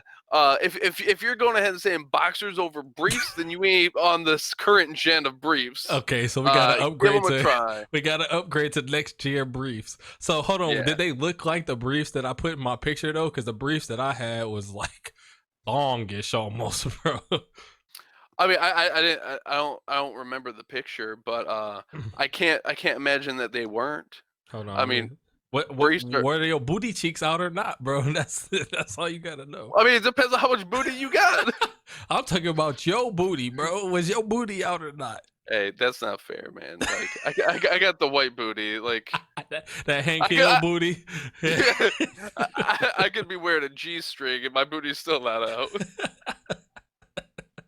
So next, what brand of briefs did you grab, bro?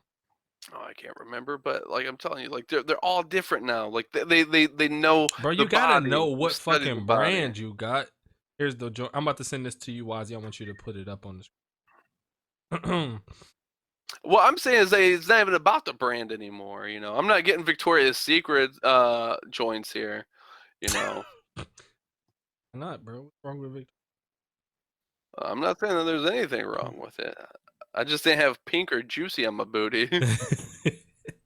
Why not? Right, why not, bro? There it is. Like I said before, I got a prime example of a white booty. There's nothing Jewy get there. Up right now and go grab the fucking drawers and put them on camera. I need to see them. Hurry up. They're in the wash, man. Go get them out the wash.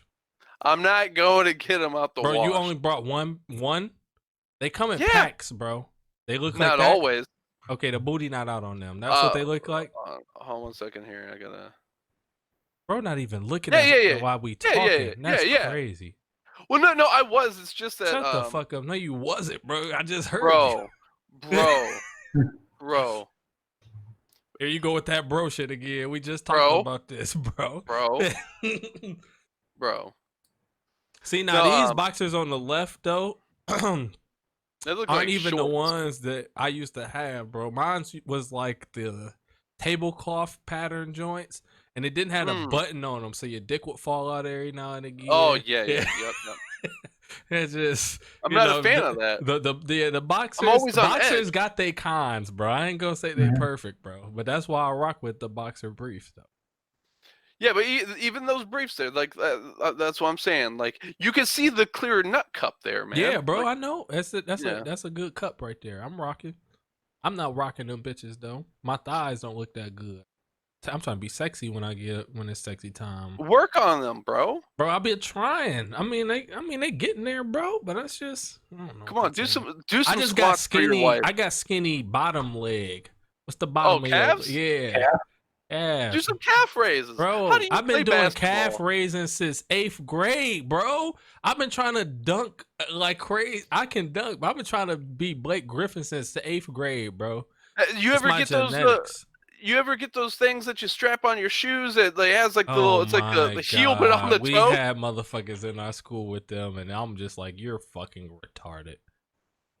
But they might have worked though. Were dunking on you, weren't they? All right, let's jump to music because Wazzy got a piss and I got a piss too. I've been holding it for like a half hour. All right, we'll take it. Well, come on.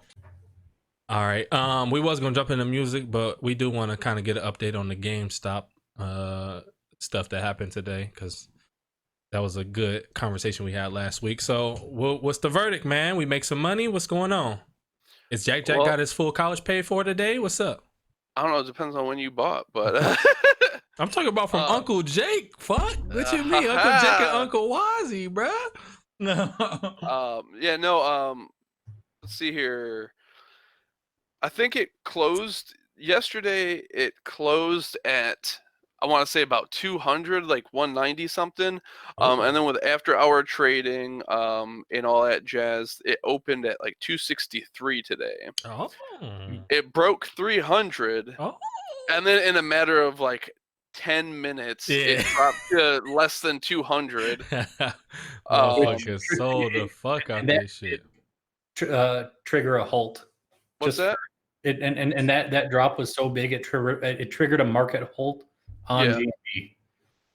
Oh, they have halts on there to make it so it don't drop too much. Pretty smart. It's like 5 minutes, but okay. Yeah. Did you? So I what was you sitting do? there, Jake? I was hitting refresh. I'm like, what the hell's going on? Are you trying to sell your shit? No. Okay. No, because I had a sell order in place for to sell a share if it hit 300. Yeah. But I canceled that 2 days ago. After seeing no, I'm not upset about it. Like after seeing nothing today, what was nothing for the rest. Yeah. So explain that. Why is that? I was seeing like the trajectory that everything was on, and I'm like, if it's moving this quickly right now, then the 300. If we're getting this close to 300 right now, then it's gonna go way higher than that, I imagine. So I canceled that, and now I just nervously sit with my finger hovering sell. Like that's funny. So, that type of shit is just so interesting and so fun when you actually have a stake in what's going on, right? Like, do you feel like a certain like rush or excitement when it comes to this right now that you never? I don't want to put it that way, but how are you feeling? Now, is it kind of exciting? I mean, it's interesting to me, but I only own 3 shares, and while I would, I definitely, I really wish that I would have loaded up when it was but it's all right, bro. 3 shares. If 3 shares would have went for 300, Remember we was talking about like how you couldn't choose between your honeymoon and paying for going back to a dojo with the monthly payments? Like you would have been able to do both, man. Well, yeah. So, but no, I wouldn't have been because just roll with it, bro. God. Well, no, because like, so for one, the money I spent was all expendable. So I don't need, in my opinion, I don't need to get this money back. I'm fine with just owning these 3 shares, and I went in not to get rich or anything like that, but on principle. Mhm. And so for with that, I don't want to sell all 3. So with having only 3, I only feel like I can sell 1. So with that being the case, I it's don't gonna know have to why the go. fuck you. Go ahead. Look, I like the stock. I'm GameStop's been a part of my childhood and stuff, and um, it does feel neat to go ahead and say like I own some symbol of a share of this company. You know what I mean? And I think that they could be doing a lot of interesting things. There's some news earlier this week, I want to say, of them making more changes, bringing more Chewy people on board. Fuck Chewy. I mean, they were able to turn a ship around. So I mean, what, a $20 billion value yeah, company right now or something? And Chewy is PetSmart, right? it's not pet. It's a competitor, but yeah, Chewy isn't the. I'm pretty sure Chewy is the app that PetSmart uses to send shit to people. I'm not sure the relationship at all, but still, if they got a relationship with PetSmart, I mean, like they're playing with a big player, right? So no, Chewy is their own website. Yeah, Chewy.com, right? Yeah. I thought PetSmart used Chewy as their thing. No. I mean, PetSmart may ship through Chewy. It'd be smart for them to do that. That's what I was saying.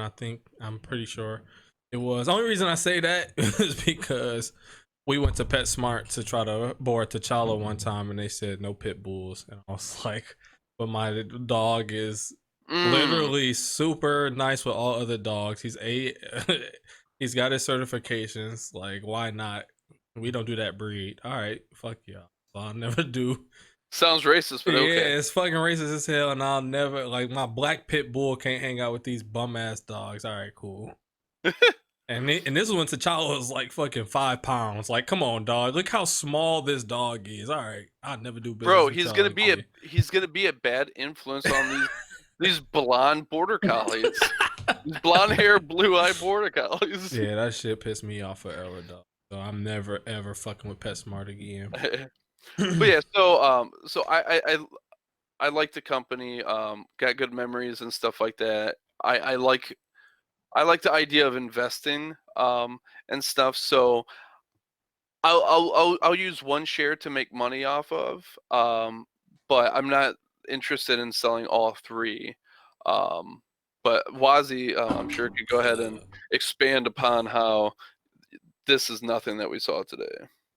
Yeah, so today, because I do these, I don't really follow GME outside of when my brother sends me something, but yeah, I heard AMC did pretty well too, though. Yeah, AMC was up at one point at like 12 or 13, or 11 or 12, yeah. 1289, I believe, was the high. Yeah, somewhere in there. 1218 was the high. Mm-hmm. So over the weekend, or starting last night and part of today, a bunch of shorts were covered. So that was part of the whole short squeeze thing. On the AMC side, it was maybe 1 million, maybe 2 million shares potentially covered, and GME is probably a very similar thing. So this was one in terms of GameStop. This was what, 1/70th of the short shares covered, or one probably 60th, and for AMC was like one out of. It was 1 million shares out of like 420 million outstanding shares right now. So this little jump was peanuts compared to when the actual squeeze will happen. Okay. Oh shit! I thought the squeeze was this week. No. I see. That's the thing too. Like I had, I was thinking that it was this Friday and stuff, and I was texting my brother, and he's like, "Yeah, man, can't wait for next week." And I was like, "Oh, wait."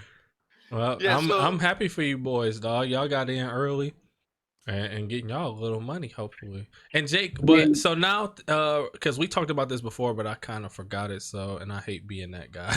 But explain what happens, like, because GameStop wasn't in the greatest of positions, dog, before this whole thing happened. So explain what happens to Jake's stock if, you know, shit goes back to normal, GameStop starts losing and goes into bankruptcy or something, and they're no longer a thing. If they go into bankruptcy, Jake's out all of that money. So but he doesn't owe no money, right?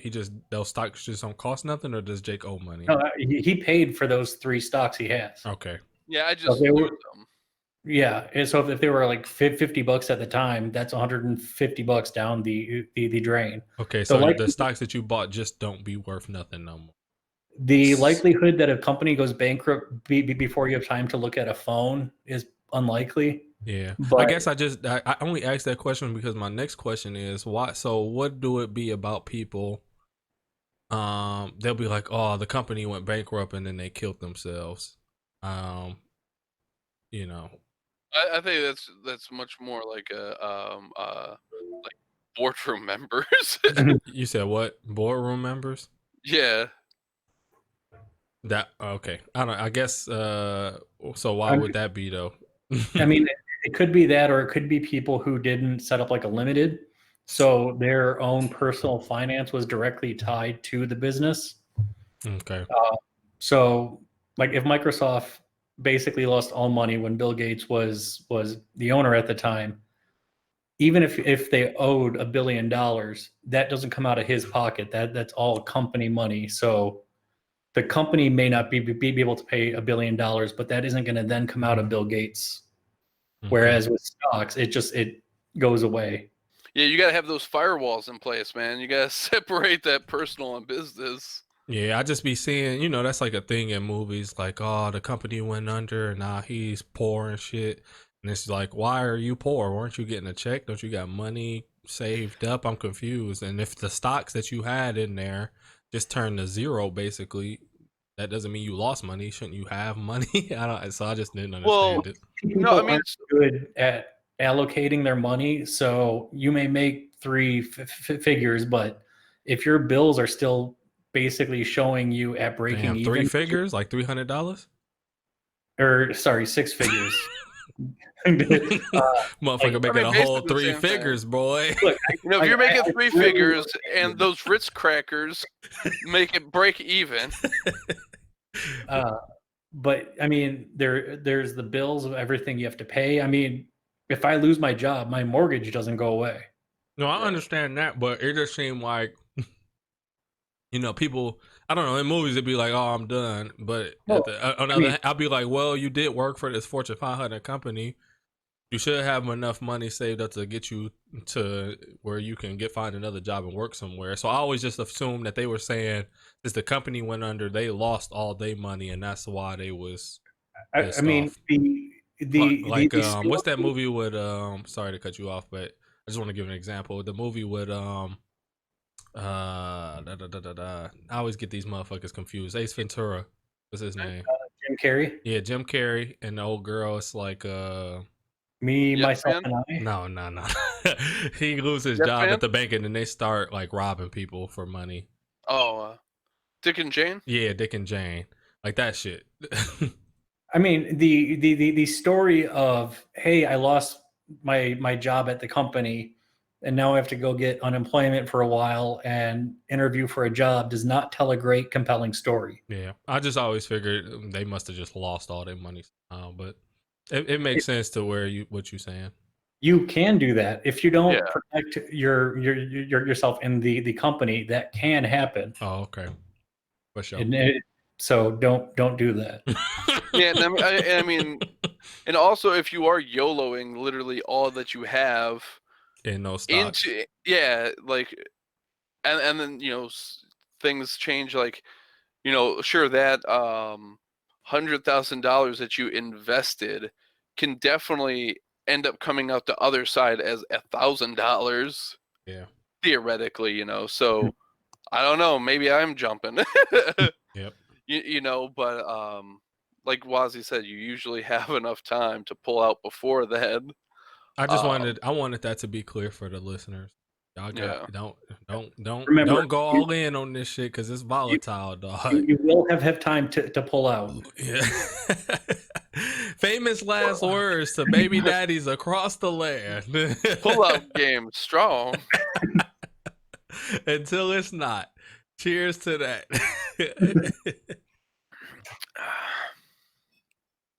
My pull out game. Yeah, we saw him earlier. He made a cameo. I didn't have a baby till 28, bro. And you think that's when I started fucking? Come on, dog.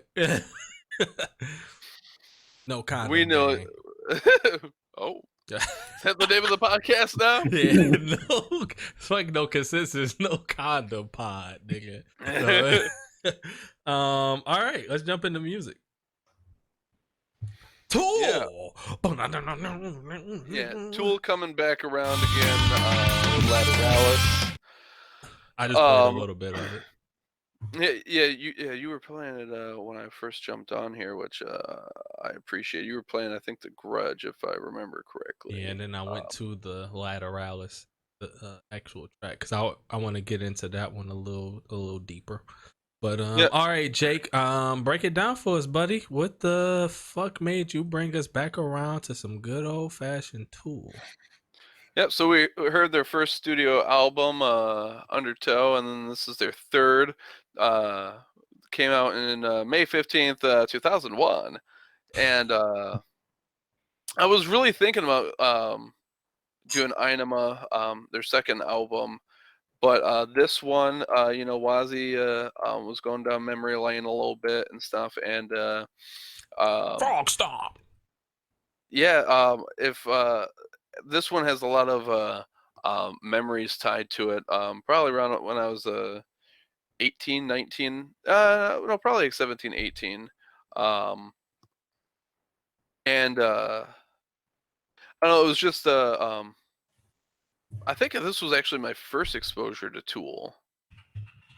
Yeah. Just absolutely love it. Their musicianship is impeccable.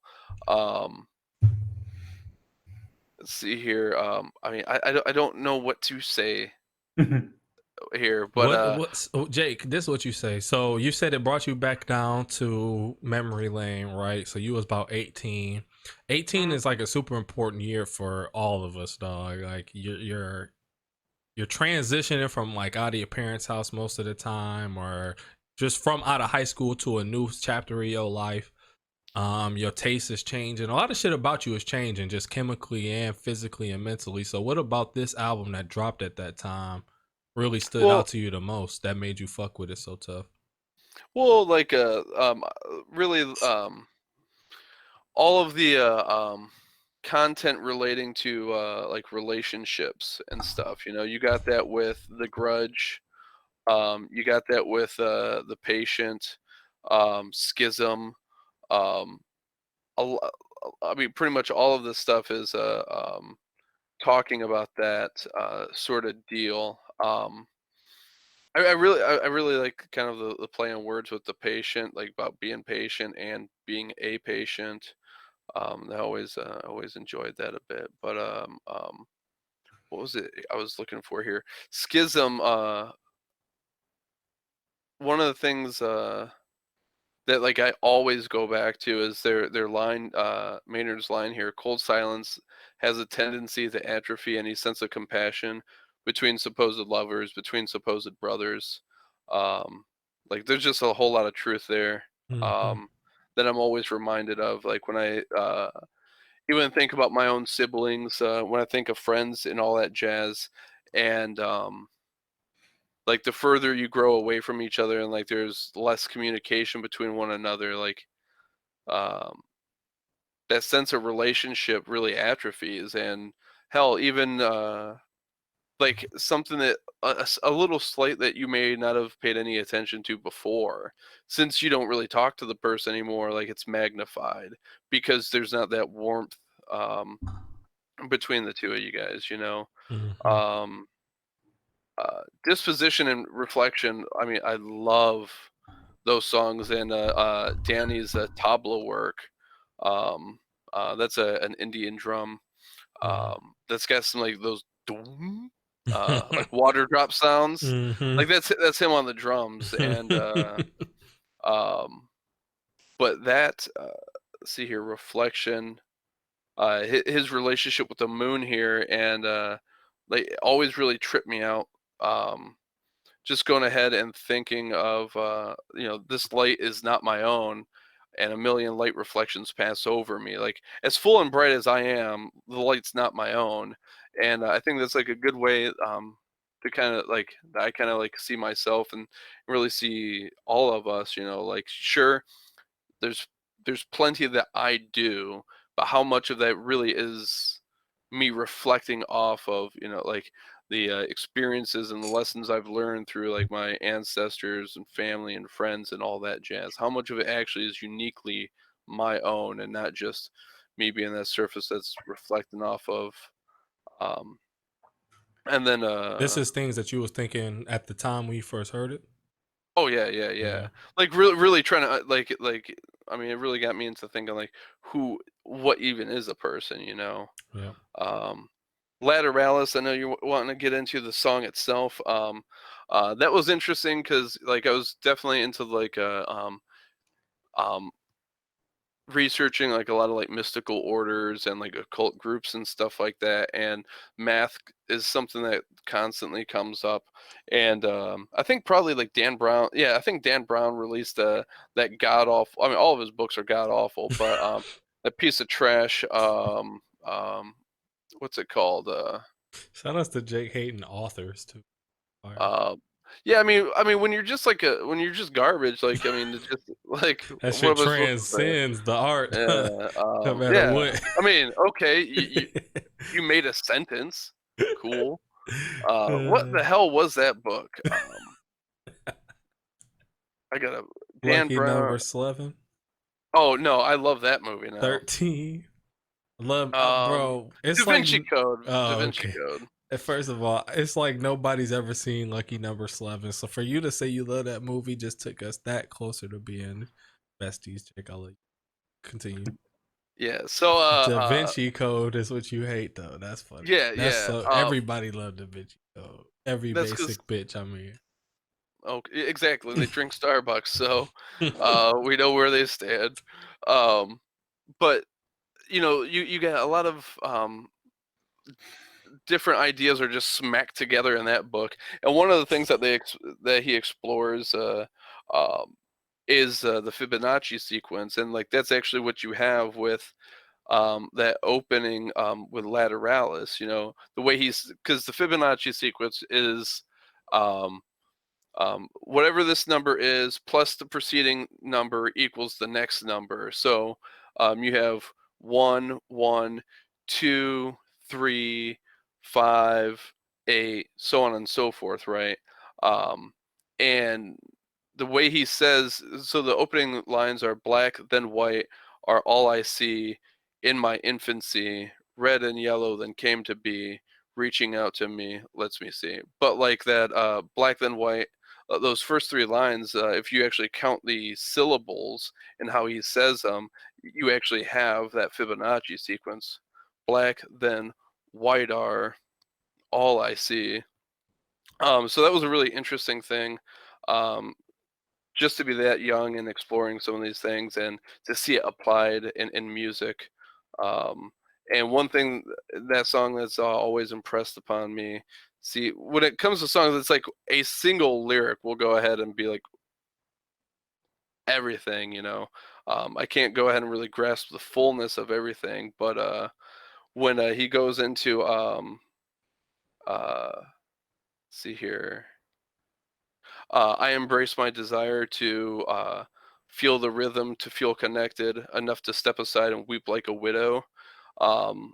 Like that, specifically like that, enough to step aside and weep like a widow. One thing with Tool's music that's always been a major impression upon me has been the importance of being vulnerable, um, and being secure in that vulnerability. So like with this song, whenever I hear it, like it just reminds me like, yeah, like I got to be ready to like, this might hurt a lot, and I'm opening myself up a whole lot, you know. But that's what it's about, you Mm-hmm. know. It's about loving someone so much that like you can't help but weep when you lose them, Yeah. you know. It's not strength to go ahead and never cry, to never feel anything, you know. Like that's not where the strength actually lies. um and stuff. So that's always been something that I've gone back to a lot. So that song in particular made a major impression upon me. But yeah, I mean, I enjoy it all. If anything, Ticks and Leeches is my least favorite song, which I think is the most aggressive song on the album. And Yeah. for that reason, I'm like, I could take it or leave it. I don't dislike it, but yeah, this is like it's a bit heavy, but it's like heavy meditation music. For me, gets me very introspective. Yep. Wazzy?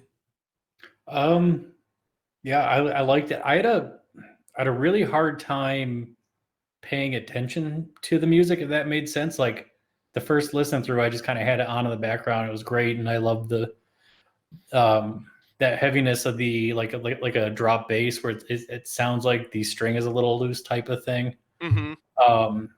But I cannot focus on his voice. Yeah. Like I've heard Schism tons of times, and I like that. And in my opinion, the album got better as it went on. I think Ticks may have actually been my favorite song on the album. You could be wrong, Wowsy. Well, I'm not wrong ever. So,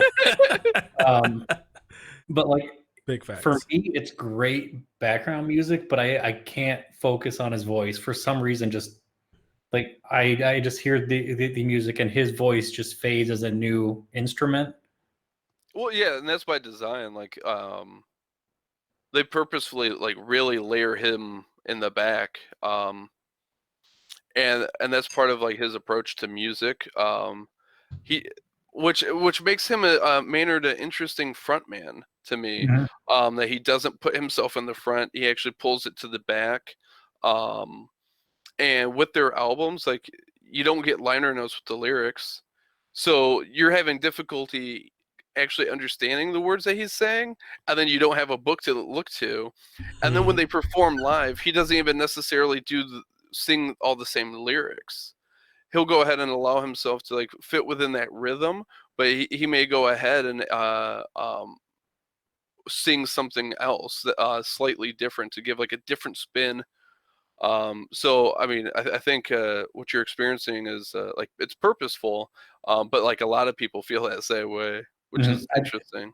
It's just kind of against. Well, it's not against, because I always hear the voices as an instrument anyways, but usually it's a very front forward, it's a front facing instrument. So when it's basically like an instrumental sort of, it's a different vibe, and I enjoyed listening to it. The heavier drop bass sounds I've always loved. I mean, I don't have anything insightful to say other than I wouldn't really skip many of the songs outside of maybe some of those like intro songs. Oh, that was cool. Like Parabol going into Parabola. And what was it? The Grudge was it leading going into Apocalypse, or is it Apocalypse going into Patient? Because I remember listening and it just kind of happened and I'm like, oh, we're on track 3. Yeah, it's Apocalypse to the Patient because Apocalypse. Yeah. But yeah, that whole idea of a song moving into another song and it kind of being its own idea was really cool to like realize when I saw that. Yeah. Okay. I might. Okay. Duly noted. I might have something for you. Mm-hmm. That's funny. But yeah, I mean, good album. I enjoy listening to Tool. I can't focus on him when he's singing. Is that what you enjoyed about Ticks and Leeches? Is that the vocals are much more forward? Yeah, when it's pulled back that far, I don't get the emotion from the voice. Mm-hmm. It's like a very quiet violin in the back. You may not hear, you know, all of the good things about the violin. It's just kind of in there in the back supporting everything. Mm-hmm. This is so fucking funny. I love this. Yeah, this is why it's funny, Wazzy, because I was thinking the same shit, right? But I wasn't expecting you to say it, because a lot of the things that we've been saying, it seemed like the lyrics, you know, play second to you anyway. So for you to say like, I didn't really peep the lyrics, I didn't get the feeling from them. But I see what the difference is. You don't necessarily, and correct me if I'm wrong, you don't necessarily want the lyrics. It's more of the voice. You don't hear the voice and the feeling of what the dude singing in the songs, and that's something that you tend to attach to in music.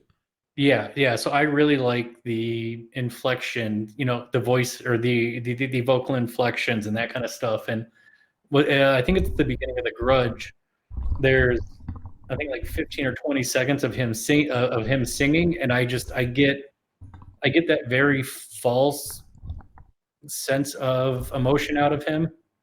I think it was at the very beginning of The Grudge. It was either the Grudge or Patient, but it was a higher voice, more in a singy range, but it gave me the vibes of doing something for art rather than doing something that you feel.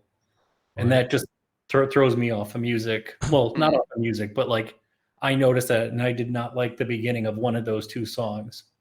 Right. And because the voice happened with no energy behind it, I guess. But yeah. For sure. Yeah, when I turned it on,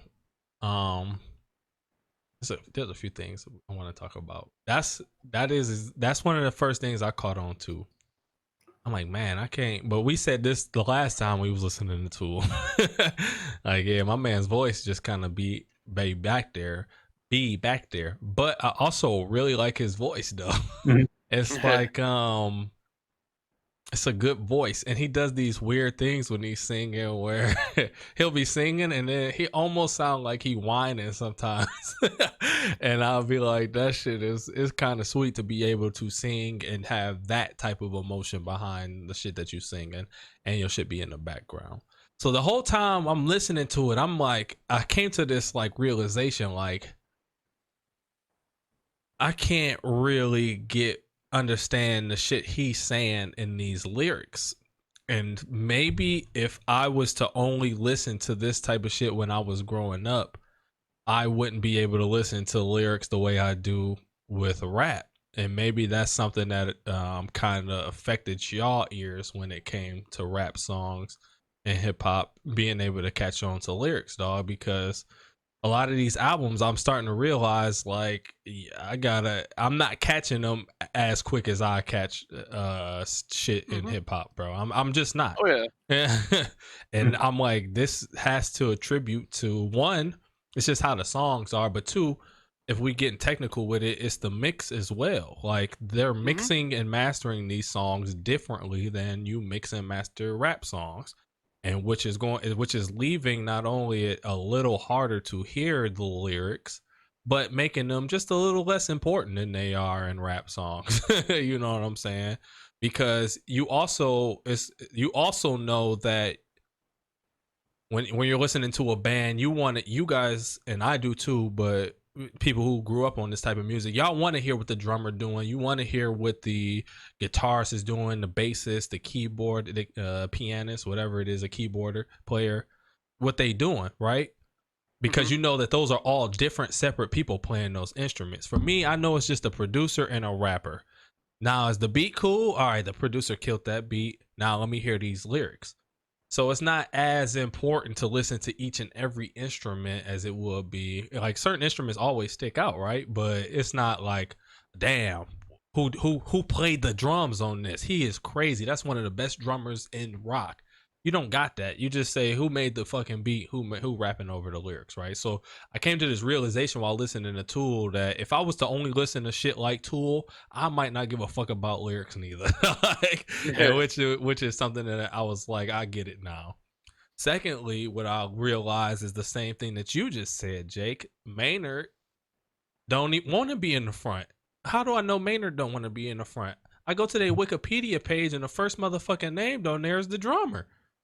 It say Tool, and then right after it says Tool, and it says members of Tool are drummer Danny, and I'm like, Danny the drummer? Like, when the fuck do you not say the lead vocalist name first in a band when you introducing them, dog? And that shit just stuck out like a sore thumb. So now when you break down it, Jake, and you say he does that purposely, he don't want to be in the front, I'm like, he must take this serious across the fucking board, because you're not even first name on your Wikipedia page, and that's crazy to me, dog. So I get the sentiment, and I really rock with it. And so now let's get to the sonically part. I fuck with this album, bro, and I like really fuck with this album. And you called it out, Wazzy. That fucking parable into the parabola joint. Oh, motherfucker! I was in this bitch like, oh.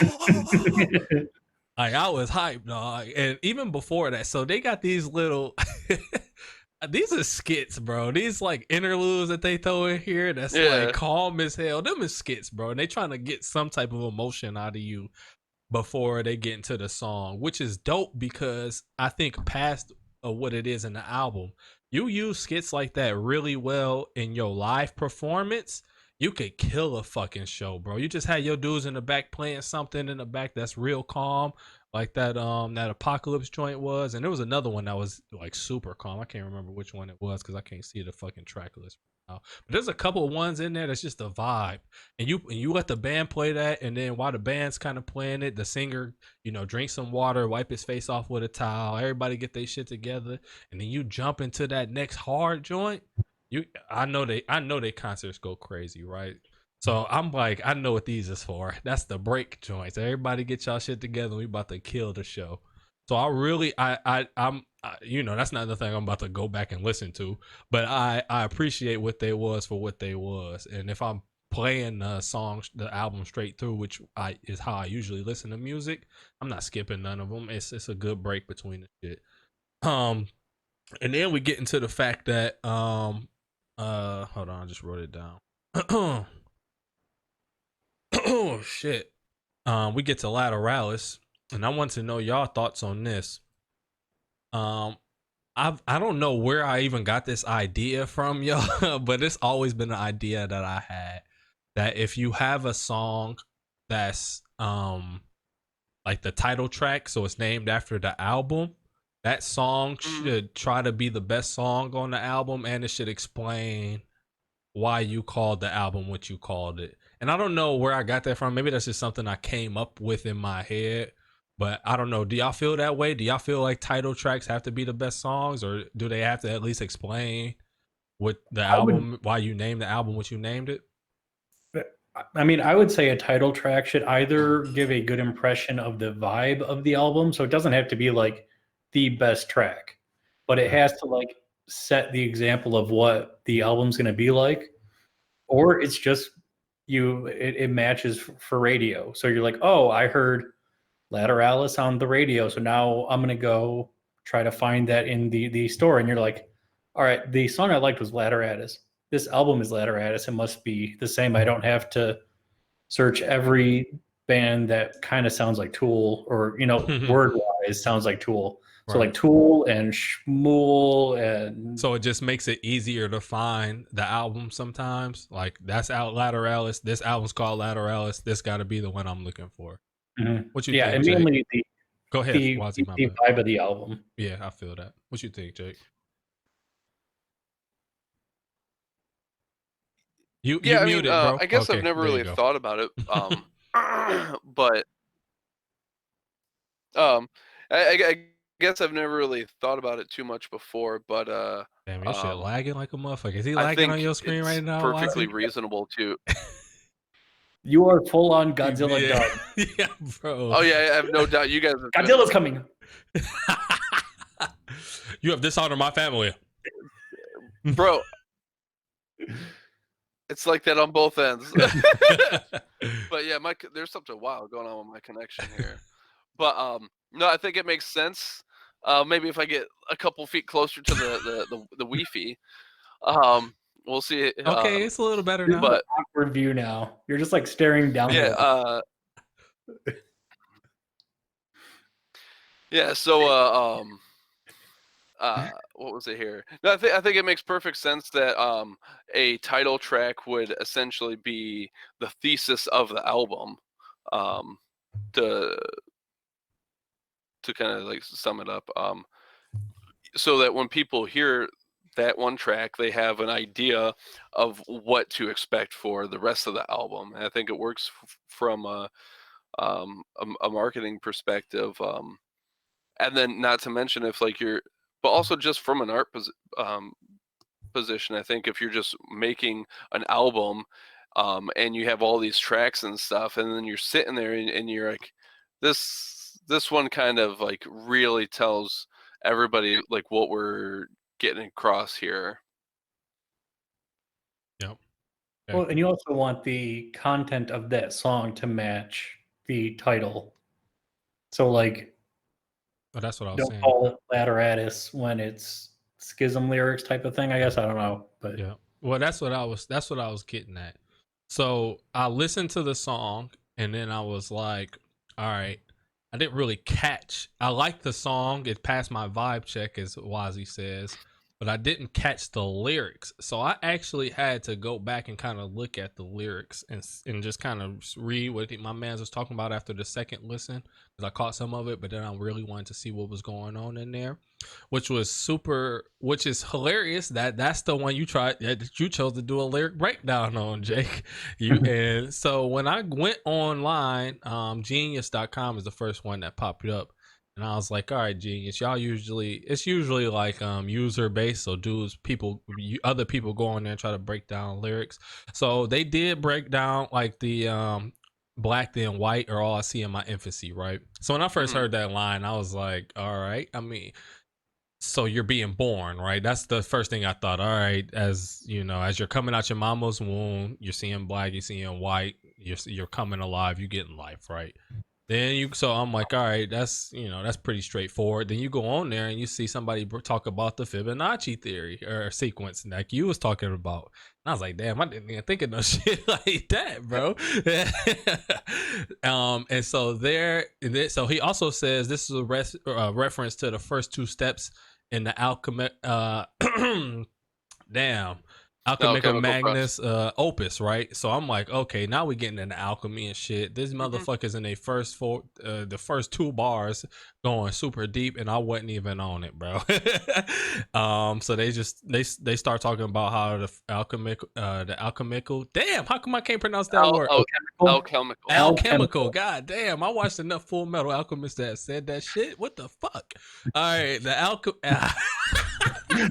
alchemical tradition. Black is the first stage, white is the second stage, and then yellow and red. So I'm like, damn, that's crazy. That's dope. And then that's actually not true. But okay, so this is what, bro. So go ahead. Wait, let me say this real quick. That's not universally true. There's a lot of various alchemical traditions. It's you got black, white, and red. Those are pretty universal. Yeah. The order varies, and there's like one or two where like yellow is involved as well, but like that's rather uncommon. But. Yep. And so they go to the next part about infancy, and they're saying it suggests that it's not just being born as like a baby. It could also you being born into a new light, like you having like some sort of epiphany and changing as a person and being born again as with a different insight on things in life, right? So I'm like, oh, your consciousness is being reborn. I'm like, okay, that's pretty dope, right? That's really dope, actually. And so I'm scrolling down, And I'm used to reading like Lupe bars on here. So when you read Lupe bars, every single one is grayed out because every single one is a metaphor, and you got to click each one to see what each one means. And they're going through it, and I love going on his Genius account because there's so many people just like arguing about what this mean and that mean, right? But this is the kicker, bro. In the chorus, the second chorus, he say overthinking, overanalyzing, separate the body from the mind, withering my intuition, leaving opportunities behind.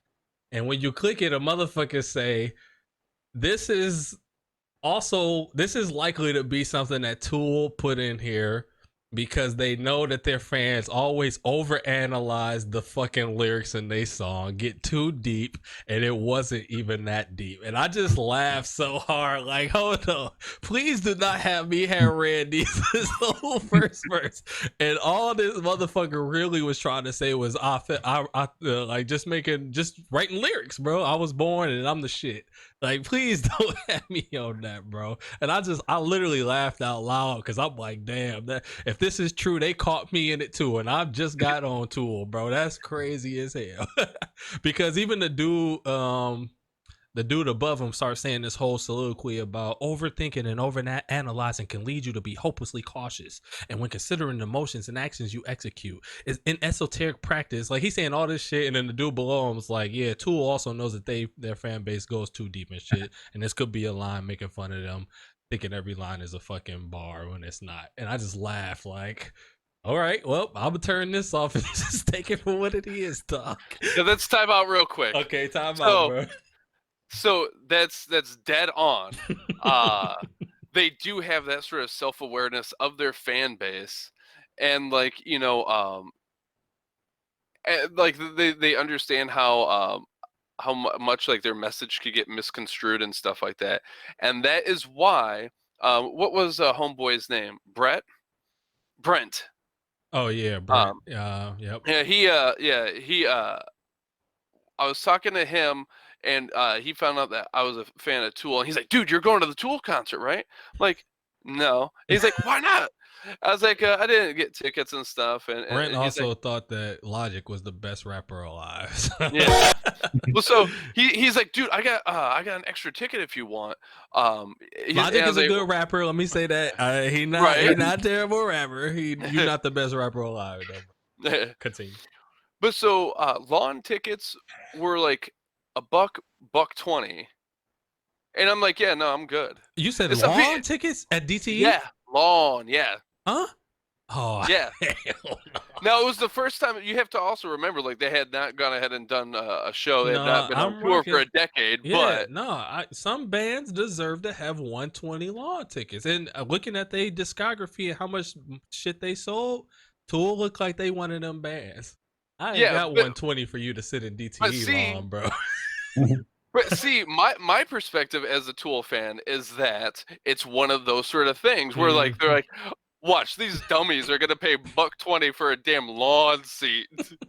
You know? So that's why I'm like, no, knowing your ethos well enough, in my opinion, like to go ahead and buy a 120 lawn seat would be counter to that. So it's the normies who are buying those. Imagine paying 120 for Tool tickets, and then the only song you only know like Lateralus. Like that's the only song you know when you out there. Like you really are a normie. Like you're just waiting for the radio hits to play. And then if they was even colder than that, they would just make you pay. Well, yeah, they would play none of their hits. They play all B-sides on your ass for an hour. They do just the instrumentals. It's the mantra followed by Eon Blue Apocalypse. And then get off the stage and leave. Oh, that should have been fucking hilarious. Drummer up there actually like singing all the lyrics, and Maynard just like eating a sandwich. And then let me fix myself. Maynard isn't even the second name listed on here. Drummer Danny Carey, guitarist Adam Jones, and then vocalist Maynard James Keenan. Yeah, that's funny. But yeah, so after that, it just made me love these guys even more because I know I'm a fan of Lupe, and I know for a fact we take Lupe lyrics more deeper than he thought we was gonna take them in some cases. So I just love the fact that not only like look at these lyrics though. If you look at them on Genius, bro, they're oh shit. Sorry, there was a damn ad that just scared the shit out of me. You look at the lyrics on this song, it's only like there's not many lyrics on here. There's bridges, there's choruses that's repeating, and each line is only like 4 words in each line. And they damn near speaking haikus in a lot of these verses. But to be able to still get that deep, but also maybe not be getting that deep in songs is just fire to me. So I love that lyrically you can get there, but also you don't give a fuck about getting there because you don't care if they hear your lyrics or not. So just listen to my bandmates kill this shit. So then I take it to the next level and I'm thinking, I'll just think to myself, I would love to see these guys live. I'm not paying $120 to see y'all motherfuckers in the lawn or DTE, but if y'all ever take it back one time and got some tickets in the shelter or something, with me and Jake in that, Jake and Wazzy in that bitch, that'll never ever happen.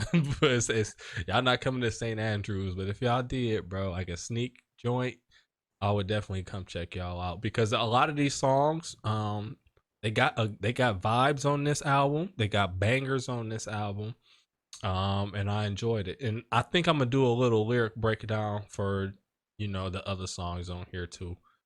So just to catch anything else that I might have missed. But like I said, the only reason I looked at Lateralus because in my head I'm like, this gotta explain the album probably.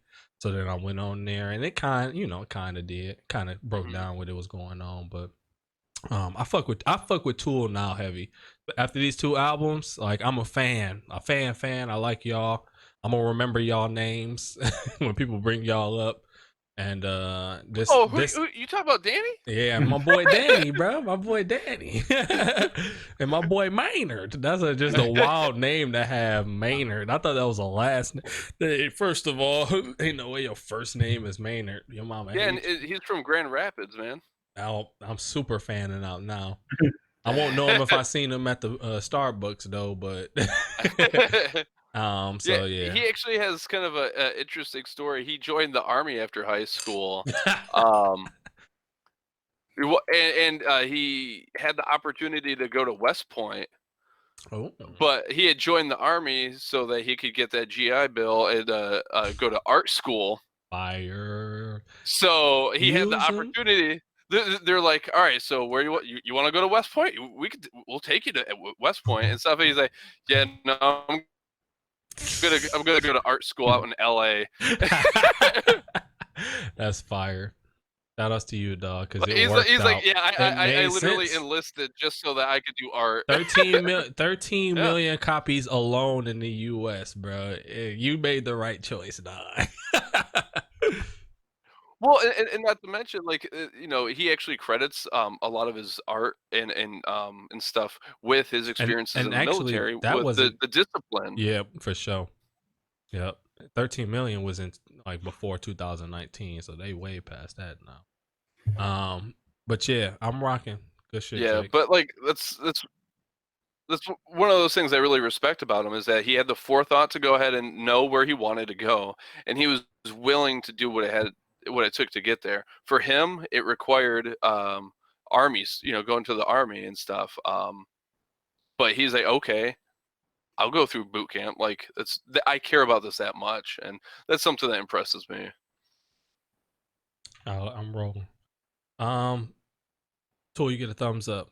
Jake, what we listening to next week? Or Wazzy, what we listening to next week? So I'm gonna go in a very similar vein, sound, just as serious, and go with my second favorite, or the second album I remember.